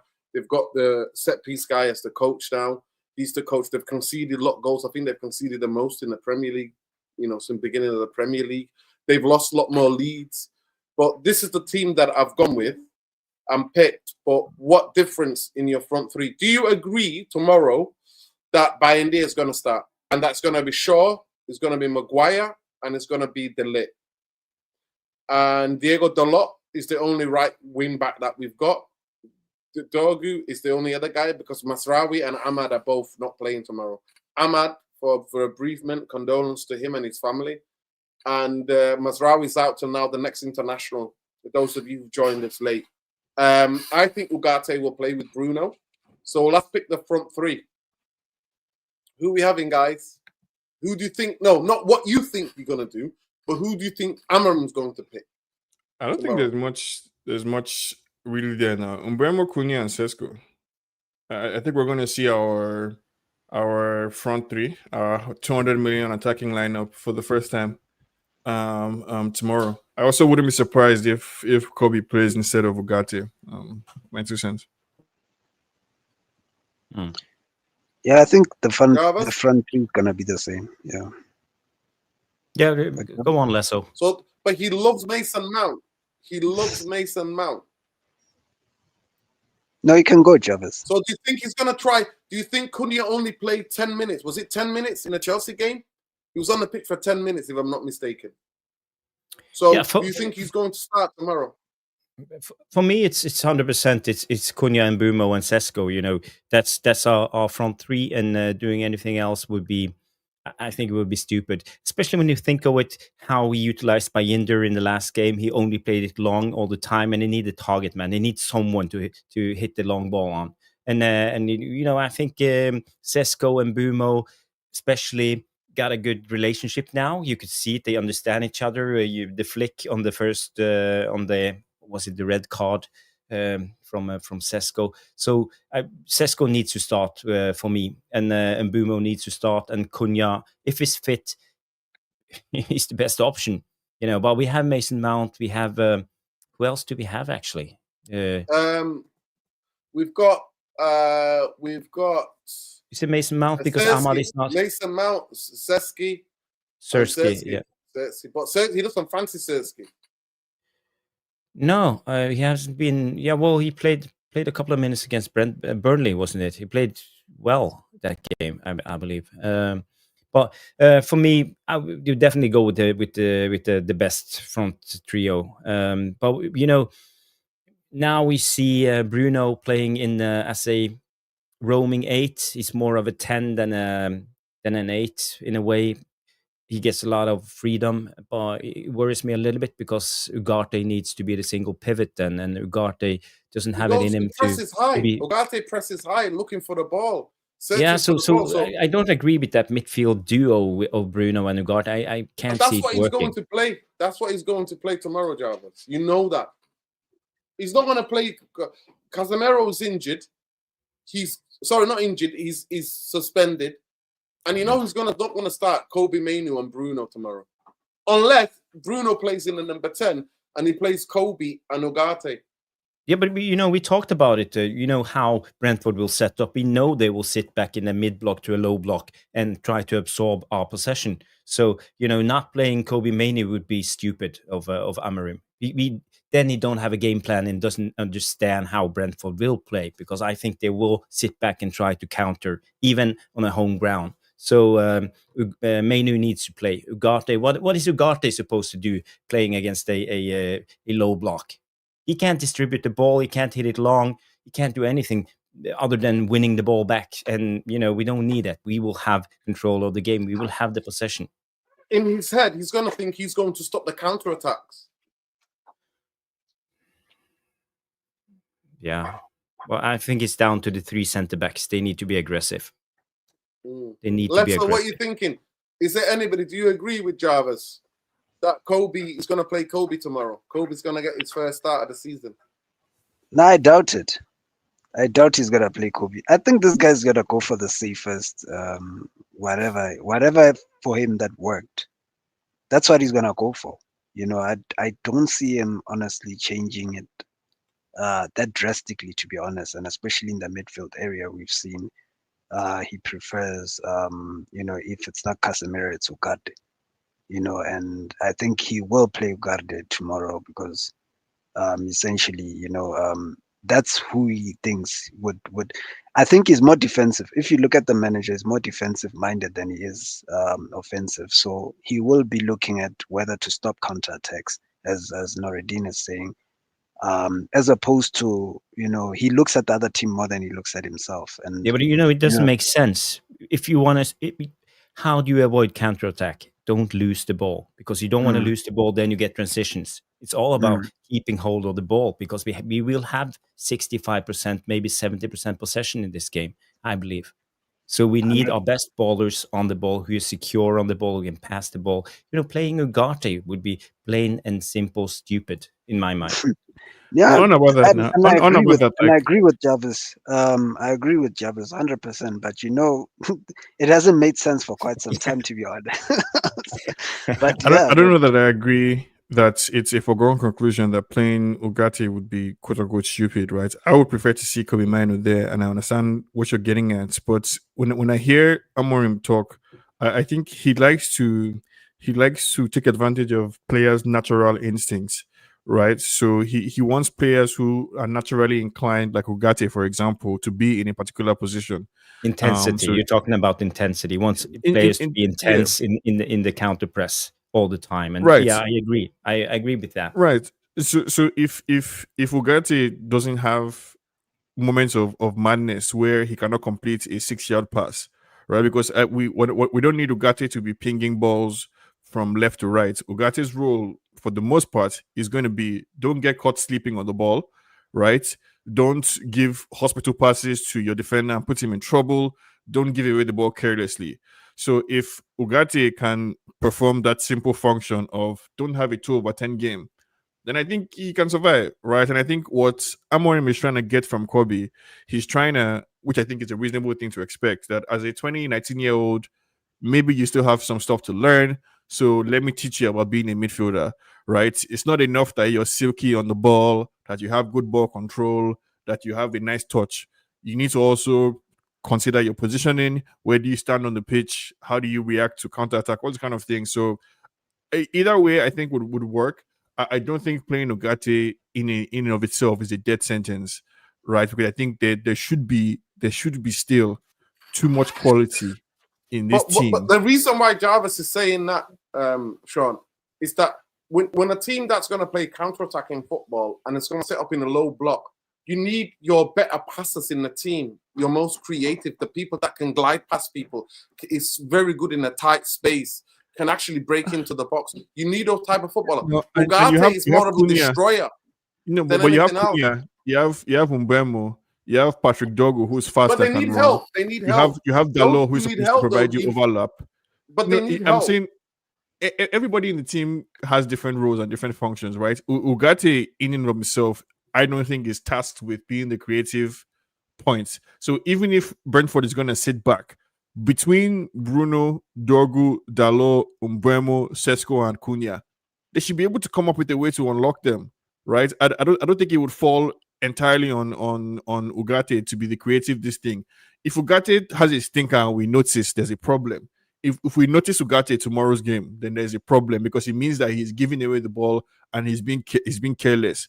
If Ugarte has a 6/10 game, 6/10, we would win because all that means is that he's effectively like a robot. He's just passing the ball, keeping it moving, and that's what I want to see from him. Just keep it simple, play with your teammates around you, and be there when I need you to make a recovery tackle. I don't need Ugarte to be creative or to be tasked with breaking anybody down. And I think if we're in a position where we're trying to break Brentford down, there is a problem because if they do what they're instructed, to do, then the ball will move around quickly, right? And we would catch Brentford out in positions. There will be situations where Mbeumo is on the last man, looking to nod the ball into the post or looking to tap in. Sesko, I think, makes good runs. Hopefully, we don't frustrate those good runs out of him like we have done all our other strikers. So I mean, in theory, right? And we know theory is the death of football. But in theory, I think we should win, right? We should win this game, not because we're that good, but at a bare minimum, if we cannot beat Brentford away, then just stop the count, end the club. God, Sean, you say that with such an easy. Our record there is dreadful. I think we've only won one game away there in the last how many years? Under Ole Gunnar Solskjaer, under Ranić. I think the Ranić was the last time we beat them. Ten Hag, Ole, context matters. We got beat last season as well, didn't we? Did we get beat or did we draw there last season? I think it might have been 1-1. I think we Did draw. we draw there? Yeah. It was a draw last season. And we all remember the two late goals from London, Scott McTominay on Old Trafford, always scoring the late. 2-1. It was the should have last lost minute. that game. We were 1-0 down for a long, long time. It was the unsustainable Maguire McTominay kind of crashing the box. I've gone with Mainu and I put Bruno as a number 10. And Cunha, because he's not, and maybe to come on, Cunha and Mount to change things off the bench. That's the team that I've gone for. But I genuinely do think Bruno's going to play in the midfield with Ugarte. And maybe Mason Mount will play instead of Cunha or Cunha. No, I mean, I think the Ugarte, Bruno, Mbeumo, Sesko, Cunha setup is what we're going to see. I think, in Amorim's mind, he's tweaking. I think the real question to me is: are we going to see delete Maguire and Luke Shaw? Because if you ask some people who are onto something, discovering delete as the right centre back, he's good. And unlike Euro, I think he's a bit more progressive in his play than Lenny Euro in that right centre back position. So maybe Amorim thinks he has found the right combination with delete Maguire, Luke Shaw. So I think for me, the real interesting question is, who are we going to see in that back three? Are we going to see Euro come back? Is Maguire going to start again? I really think that he already named him. He blamed him for one of the City games. He was on the bench against Chelsea. He'll come on Euro. I think Maguire will start because we need people to win the physicality and the headers. So he's going to start Maguire tomorrow. I'll be shocked if Maguire doesn't start tomorrow. If it's Ligt in the centre back and Euro and Shaw tomorrow, I'll be shocked. You need people who are good in the air. One thing about Maguire, he's decent in the air. And we need people who can head the ball away. I think Euro is decent physicality. I think why Delete is getting in ahead of Euro, from my perspective, is that Delete understands that maybe. But Euro's not competing. Sorry, Sean. Euro's not competing with Delete. Delete and Euro he wasn't started the season. Maguire has been the guy who's been on the bench. Maguire's been the guy who's been on the bench majority. That's what we thought, right? That's what we thought at the beginning of the season, that Euro was the guy. But I think Amorim is experimenting. And from my perspective, what I've seen from Delete in that right centre back position, I think he understands it better than Lenny Euro. I think he's, in terms of getting forward, in joining the attack, joining midfield, being more progressive in his passes, I think he understands it better than Lenny Euro. What that means for the central position, right? Because it's a trade-off. If you play Delete in the centre and play Euro on the right, what you gain from Delete being better than Maguire, do you lose from Euro being on the right? It's for Amorim to make that call. But I think personally, from my perspective, I think Delete is better in that position. I would even also put Mazraoui ahead of Lenny Euro in that right centre back position. That doesn't mean Euro is not a good player. For me, that just means that the quality of our bench is better, because Lenny Euro is a solid, fantastic young centre back who maybe doesn't need to be starting for us all the time right now, because from my perspective, they are better right centre backs than him in the squad, at least two, Delete and Mazraoui. I actually agree with you on that one, Sean. Lenny Euro, I think it was best on the left hand side last season. I think is one of his best abilities is to play against teams that press high, because he has the ability to find the pass under pressure, and he has an excellent passer. But in a game like this, we don't need Lenny Euro in that sense. The only thing I would play him is because of his recovery pace. He could easily track back. If we play with a high line, he is better paced than De Ligt. So, but De Ligt will be more aggressive. And De Ligt, he didn't do anything like super exceptional last game. He had Mazraoui all the time close, so he could pass it to Mazraoui, and Mazraoui could be the guy who progressed. He also progressed the ball himself, but that was after winning the ball high and make easy passes into the last third. So I think De Ligt is an excellent player, but I think Lenny Euro is better against the team that presses high. But against this team, I will give you some stats. First game at home for Brentford, they played against Aston Villa. They had 23% possession in 90 minutes, Brentford. And the second game they played at home was against Chelsea, and Brentford had 34% possession in that game. Low blocked it. So I gotta tell you guys, they don't mind if we have the possession and we have the ball. They will sit back set the traps and enjoy themselves. It's actually part of their tactics. It's part of their Yes. tactics.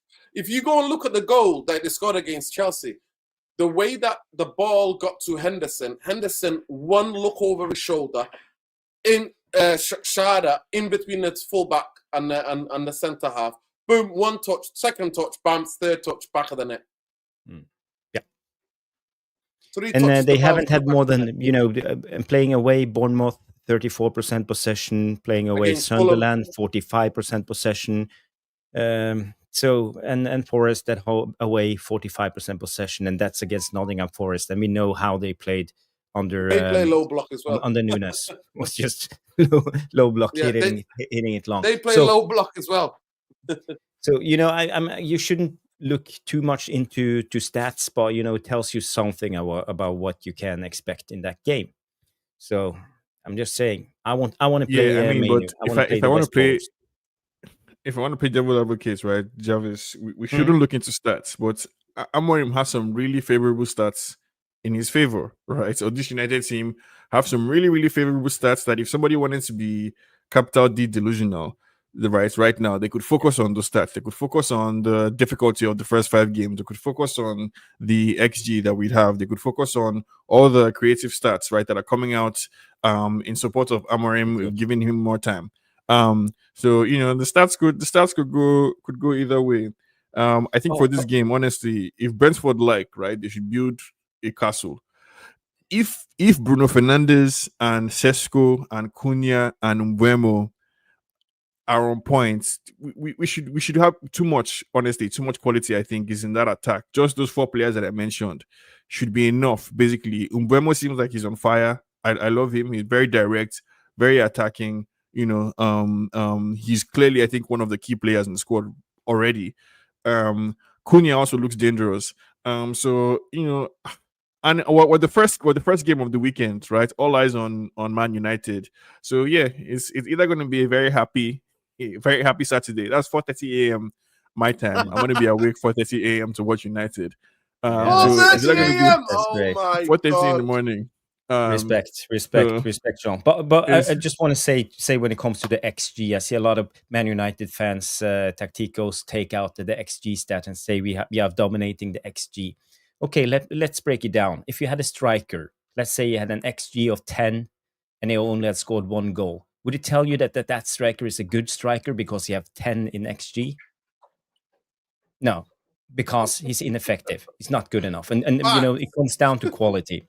And it also comes down to what type of finishers do we have, and what type of players comes at the receiving end of those finishers. What angle? So Who's the player? Who's the player yeah. taking the shot? Is the So attacking player? Is the midfield player? Listen, the stat merchants, and this is the most worrying thing, people. All the news that I've been reading with Jim being at the training ground and the pressure that's been on Amorim, they've been looking at the data. Manchester United have become data-driven. They've been analysing the data and they've been going, look, this is what we're doing. This is so much better than last season. But the reality, when we watch it with our own eyes, it's not the same. We've not made one clear chance for Sesko when he's been on the football pitch. We haven't. The last clear opportunity that we created from open play was Bayendier against Fulham to Cunha straight down the middle. Yeah. And then obviously this other goal here, the penalty that we got, the free kick that we got the other day, where ball down the middle, flick on from Sesko, and Mbeumo running onto it. Almost kind of bringing back Tony and Mbeumo combination for Brentford. Because that's what it used to be. That's what Wimbledon 1988. That's what it used to be. This is German football in the 80s. Yeah. German football in the 80s. No, So I mean the whole point of at the end of we the cannot. day, let me just finish, John. At the end of the day, to me, yes, I'm like, till we build confidence, do we talk about performance or do we talk about results? Does the coach need results? Do the players need results? With results, can you then build the confidence? Well, tomorrow's going to be tricky, honestly. Tell me what's the last time Manchester United, how many times United have won when they play 12-30. But the biggest worrying thing for me is that Manchester United have become a data-driven. And with stats, you can manipulate stats and give stats without any context and put it in front of a charts, business people. That's what they're used to, innit? Look, this is this thing, what we're doing. Football. I really 100% think I call it the statification of football. Stats come from American football, mainly American football, baseball, basketball, American football, because it's about yardage and stuff like that. It's about those things. And you can really drill down into the stats. Football is a very more fluid football game than to capture and to really pin down the stats. So, and to be fair, the data is 5 games. That's the small data. Really small data. If you drill down in some of the stats, Jarvis, we had a lot of our positive XG stats come from the Burnley game. But that's Burnley team who's just been promoted to the Premier League at Old Trafford at home.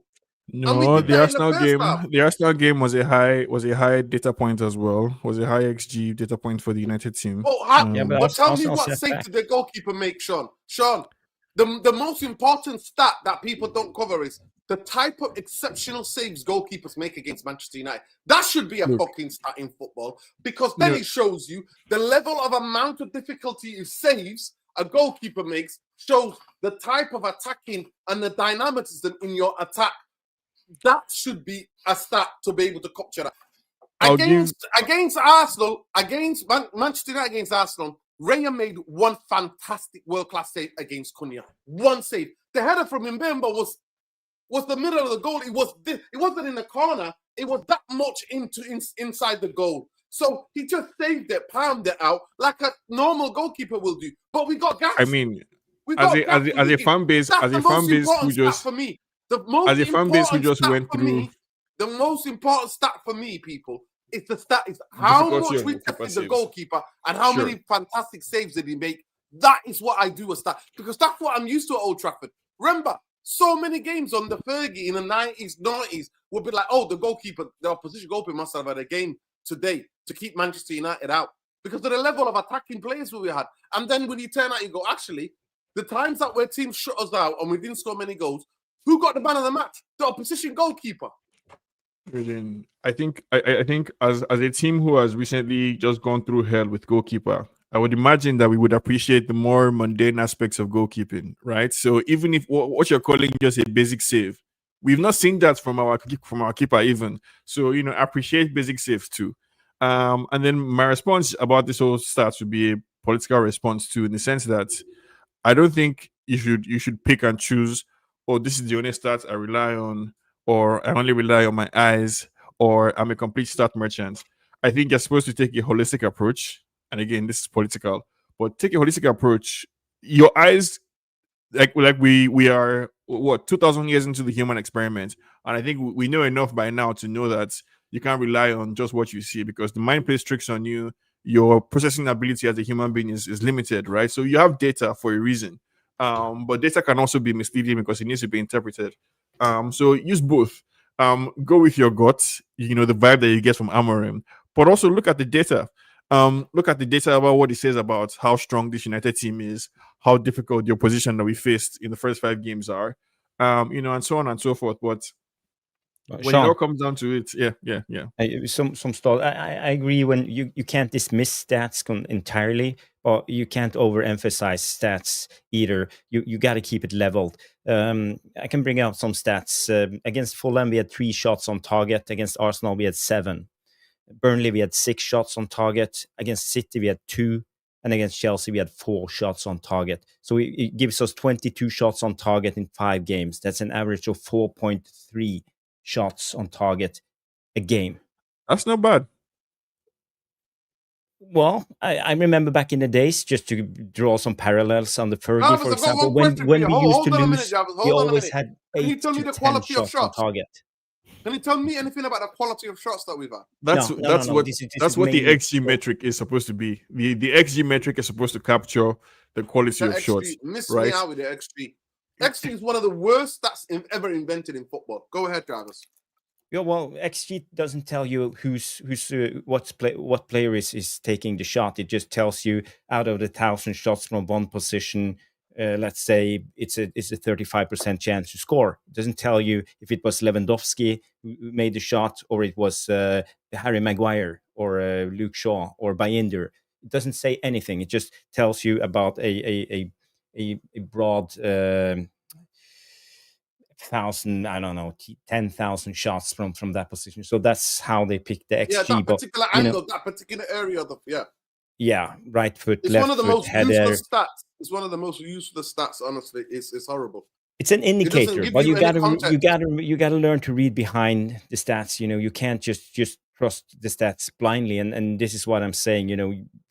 4.3 shots on target a game. That's hardly convincing. It's not like we are dominating games. People said we should have won against Fulham, but we had 3 shots on target in that game. 3 shots on target. So again, in 95 minutes of football. Embarrassing. Yeah, no, but you can't judge that way now, because if you look through the results from any Premier League weekend, there will not be a correlation between shots on target and goals. You would find teams where you would find games where somebody scored 3 goals but had 1 shot on target because some of the goals were spectacular, right? Or you would find situations where somebody had 7 shots on target but they couldn't score any goal because there was an unlucky day. Use your eyes, look at the data, use My your eyes vibes tell and me your we're shit, feeling. Sean. What does your eyes tell you? My eyes tell me My, we're shit. my eyes tell me that Can't keep the we're ball shit off the either pitch. as well. My There eyes you tell me go. that we're shit as There you well. go. But I think, like I said earlier, I admire Amorim choosing to have the fight. Right, this is somebody saying, "I disagree with the whole world about my system. I disagree with all of you, and I'm gonna die by my beliefs." So he's on a path to either die on his word or persuade us, and I am willing to be persuaded. Is generally what I'm going to say. On the topic, it's okay. Like if I wanted him sacked, right? He has an idea about football. I have a different idea. If you're able to have your arguments win out, I'm willing to concede. And every single game where we win, 3 points is adding to Amorim's column, to his ledger. Every single match that we win is a point in his favor, basically, from my perspective. So, I want United to win.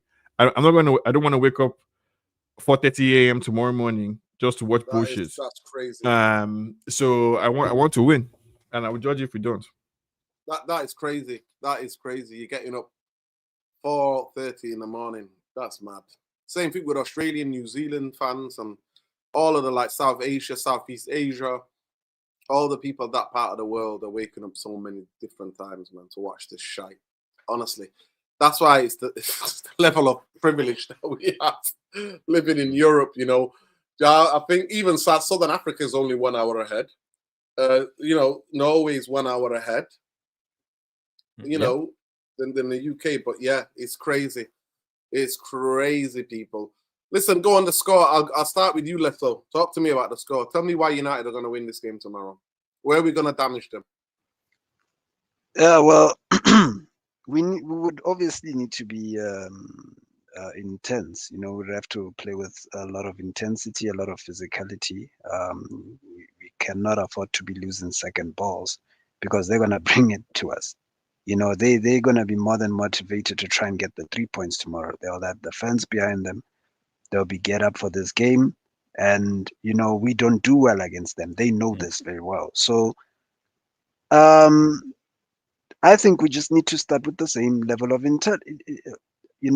intensity. We surprised Chelsea by starting like that. They were assuming that would start up slow, and essentially, it kind of like ruined their game plan if they even had one. But I'm hoping we go for it. We have to go for it. We should not be giving them the confidence, because once they get hold of that game, I think it's curtains. And if they score the first goal, we have to ensure that we score first. If they score the first goal, it's almost game set, because all they have to do is just sit back. And if we're looking at the lineup, as if we think that he's going to pick the team that he's going to pick, then that's just going to, add to the impossibility, the impossibility of even, turning this game around. So, we just need to get the first goal. I think getting the first goal, try and control the game a bit more, basically stink it out. I think gradually, basically, getting a result, basically like we're gonna have to create robbery here. We're gonna have to steal this game, stink it out, and whichever way possible, because they're gonna play dirty. They're definitely gonna play dirty, and we've seen them do it. So we're gonna have to somewhat, gradually, get a result here, because I don't see us outplaying these guys and outpassing them and breaking through lines and doing all these things that we think we're gonna see, which we should be seeing, but we're not gonna do that. So I see the result going. I can see it being a draw. I can't see us winning, to be honest. With a lot of intensity this team plays with, and the amount of set pieces they specialize in. So I can see a draw, us getting a result as in getting a draw, 1-1. Yeah. Okay. Big up Windy. Windy saying she's got to get up 7:30 a.m. in Washington, in DC, around that place. Big up to Big up, the East African sister, Niutu. I think she was like, yeah, I'll be watching the game. Yeah, big up to all the East Africans, man. Big up to everybody worldwide, wherever you're watching the game from. But yeah, Jamie Wayne's like, if I lived in America and I had to get up, no chance. Neither am I. Are you taking the piss to watch the shit football? No chance. Yeah, Aussie rules, grand final morning, 5 a.m., the best spot in the world. You've never seen it. The best spot in the world that you've never seen. Wow, crazy. So what do you think? What draw? Jarvis, what do you think the score's going to be tomorrow? I made my prediction yesterday on Tactical Devils. I said it will be 1-1. That's how I feel the game will play itself out, because I think we are ineffective. I think we will dominate. I think we will have a lot of chances, but we won't be able to score. If Brentford scores first, I think we are in a pile of shit. We will struggle. So as I said in the beginning, it's all about having patience in our game, not taking too many chances, playing with the balanced team, and understand that they will sit back and not concede first, because I think that will be deadly. But I really, really, really hope we can win this game, gain some momentum into the Sunderland game, maybe win the Sunderland game too, and then we go into the next Liverpool international break with 3 wins in a row, and then we have Liverpool. It could be one of the most decisive games of the season, this Brentford game. If we lose or draw tomorrow and don't win, a lot of people will start to think maybe this season is a write-off too. We can't even beat Brentford. We can't beat Fulham. We lost against Grimsby. What the hell are we doing? We are playing Sunderland next, and then we have Liverpool. So I think it's really important for the players, for the confidence, for Amorim to get some peace and quiet. You have to have the players focused to do your drills every week. They have a lot of time now, and Amorim has the time to drill this system. So I think we will see improvements. Hopefully we can win tomorrow. I really hope so. I hope I'm wrong, but my prediction is 1-1. Go ahead, Sean. Sean, hopefully he'll come back. Big up to, I think he just asked, no, I've not seen it. I've not seen that. This is what the improvement is. I actually thought the team would be more drilled. The only positive that I could take from last week's result against Chelsea, that we had the physicality, because we scored first and the team looked a bit pumped up. We looked pumped up. The aggressive defending by Mazraoui and De Ligt specifically.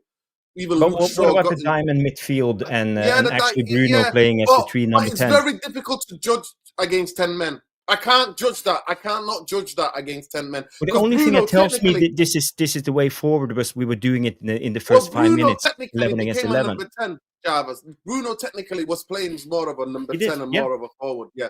So at times he was the furthest guy pressing the ball. So we don't know. We don't know, and it's very difficult to tell. But the level of aggression and intensity was a lot better. But no, I always said get out of the Europa League. How many years have I always said get out of the Europa League? Focus on get a coach that knows how to drill, get the best, so that week to week the team is ready and is planned to be able to literally get his system across to them, his interpretation. By the way, just please don't get it twisted. System formation, not the same. The system, each coach plays the 4-3-3 in his own way. Each coach plays the 4-4-2 in their own way.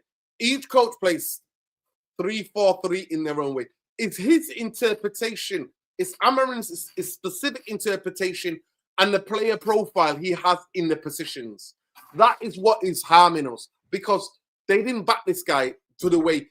You get a coach like Amorim, you have to bring him, like Sporting did, 15 new players to be able to play in a specific type of role, dynamic sort of players that can play the man for man all over the pitch. He has to have wing backs that are incredible ball carriers, number 10s that know exactly what they're doing. You've got to have 3 centre halves that can actually be super aggressive and go up the pitch.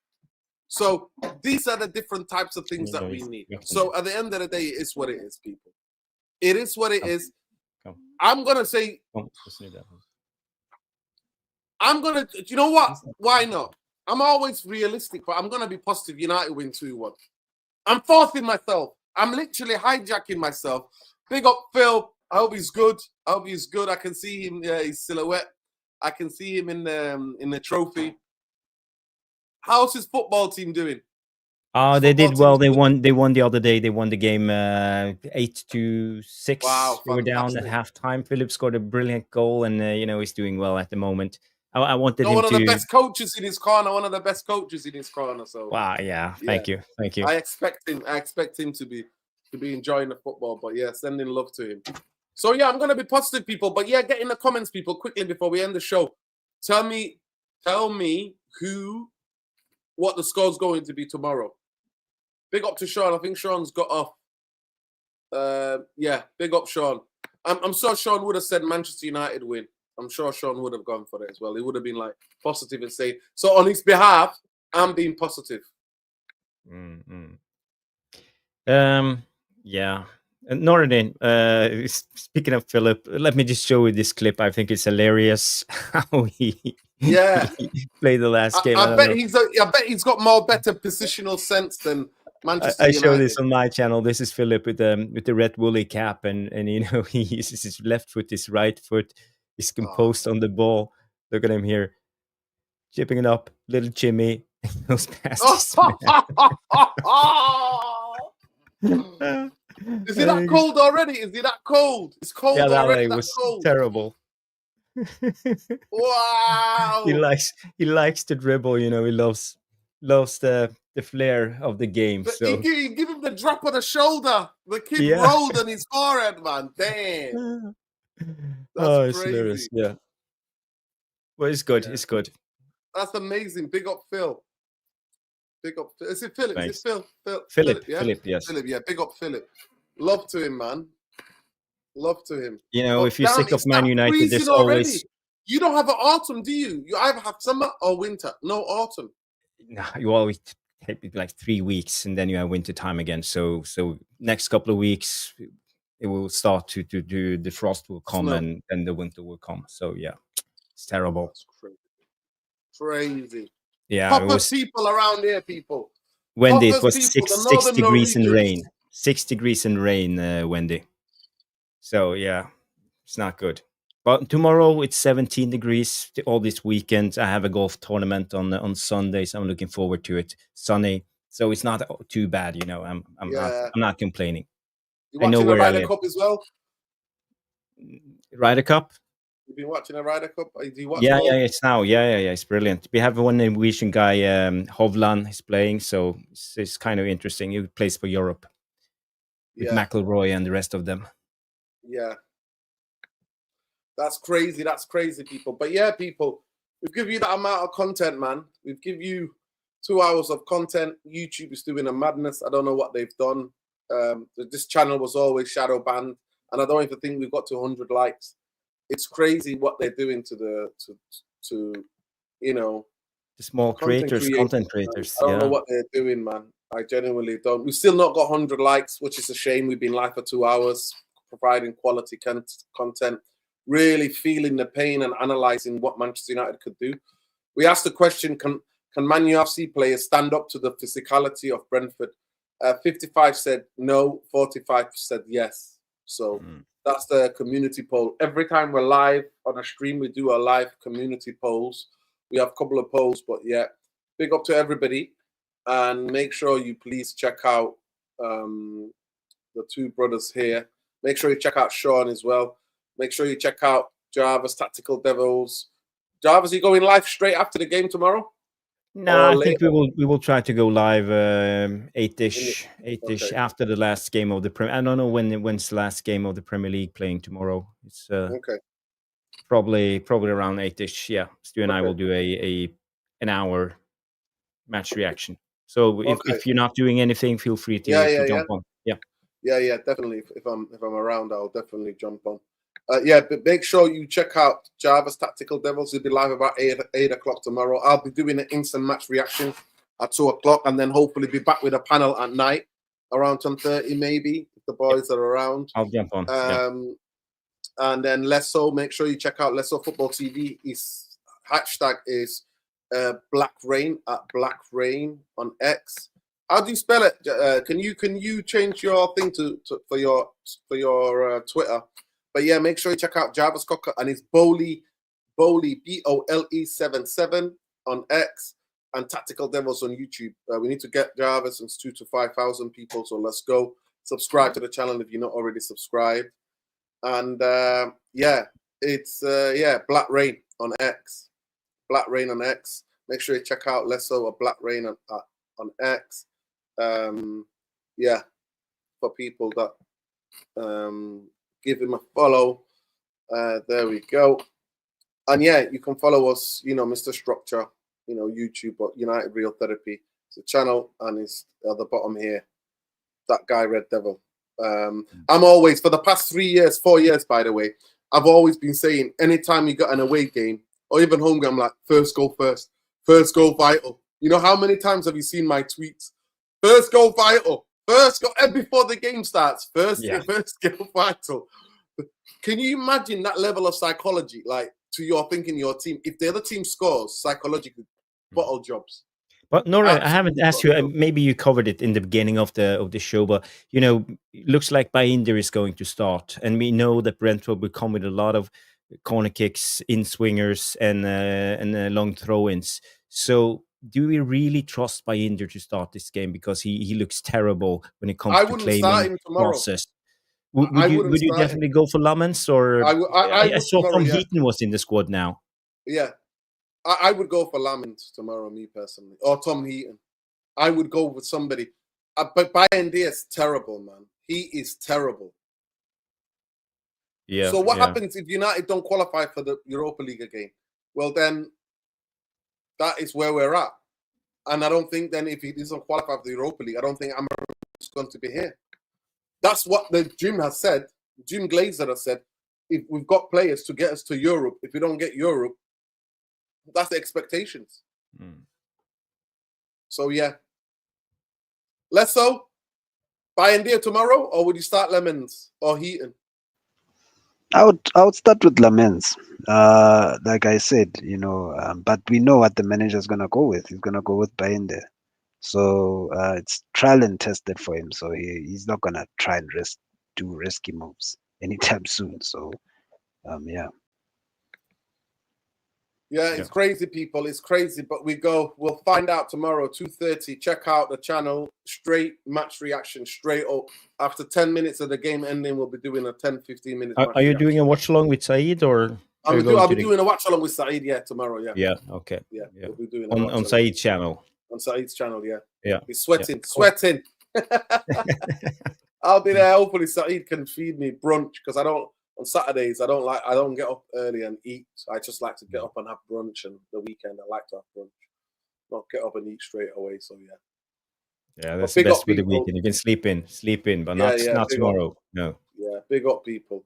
There we go. Lesso at Black Rain on X. Jarvis Cocker, Bowley BOLE77 on X, and the YouTube channel is Tactical Devils. Please subscribe to him. And Bayern Diaz said when he was asked about Fred at United, Fred said it rains a lot. I think we'll end it there. But before we go, people, free Palestine, free Lebanon, free all the people that are oppressed, free the people in the Congo, in Sudan, in Tigray, in Ogaden, free everybody who's oppressed. F Zionism, F the militarism, F the imperialism, F the colonization. Free all the indigenous people anywhere in this world, wherever they are. F the Glazers, win, lose or draw. F Glazers, Ineos. And yeah, we'll be back tomorrow, people. God, let's hope and pray. We're back to Bon Jovi, people. We're back to Bon Jovi FC. We hope, we pray. Yes, we do. We're living on a prayer. Living on a prayer. Living on the prayer, people. But yeah, Manchester United need that. Free Palestine every minute, every day of every second. Yeah, big up to every one of you. Please, on your way out now, smash a like on the video. Subscribe to the channel. Take care. Take care. Let me set this up. Yeah. Ta-da. Big up.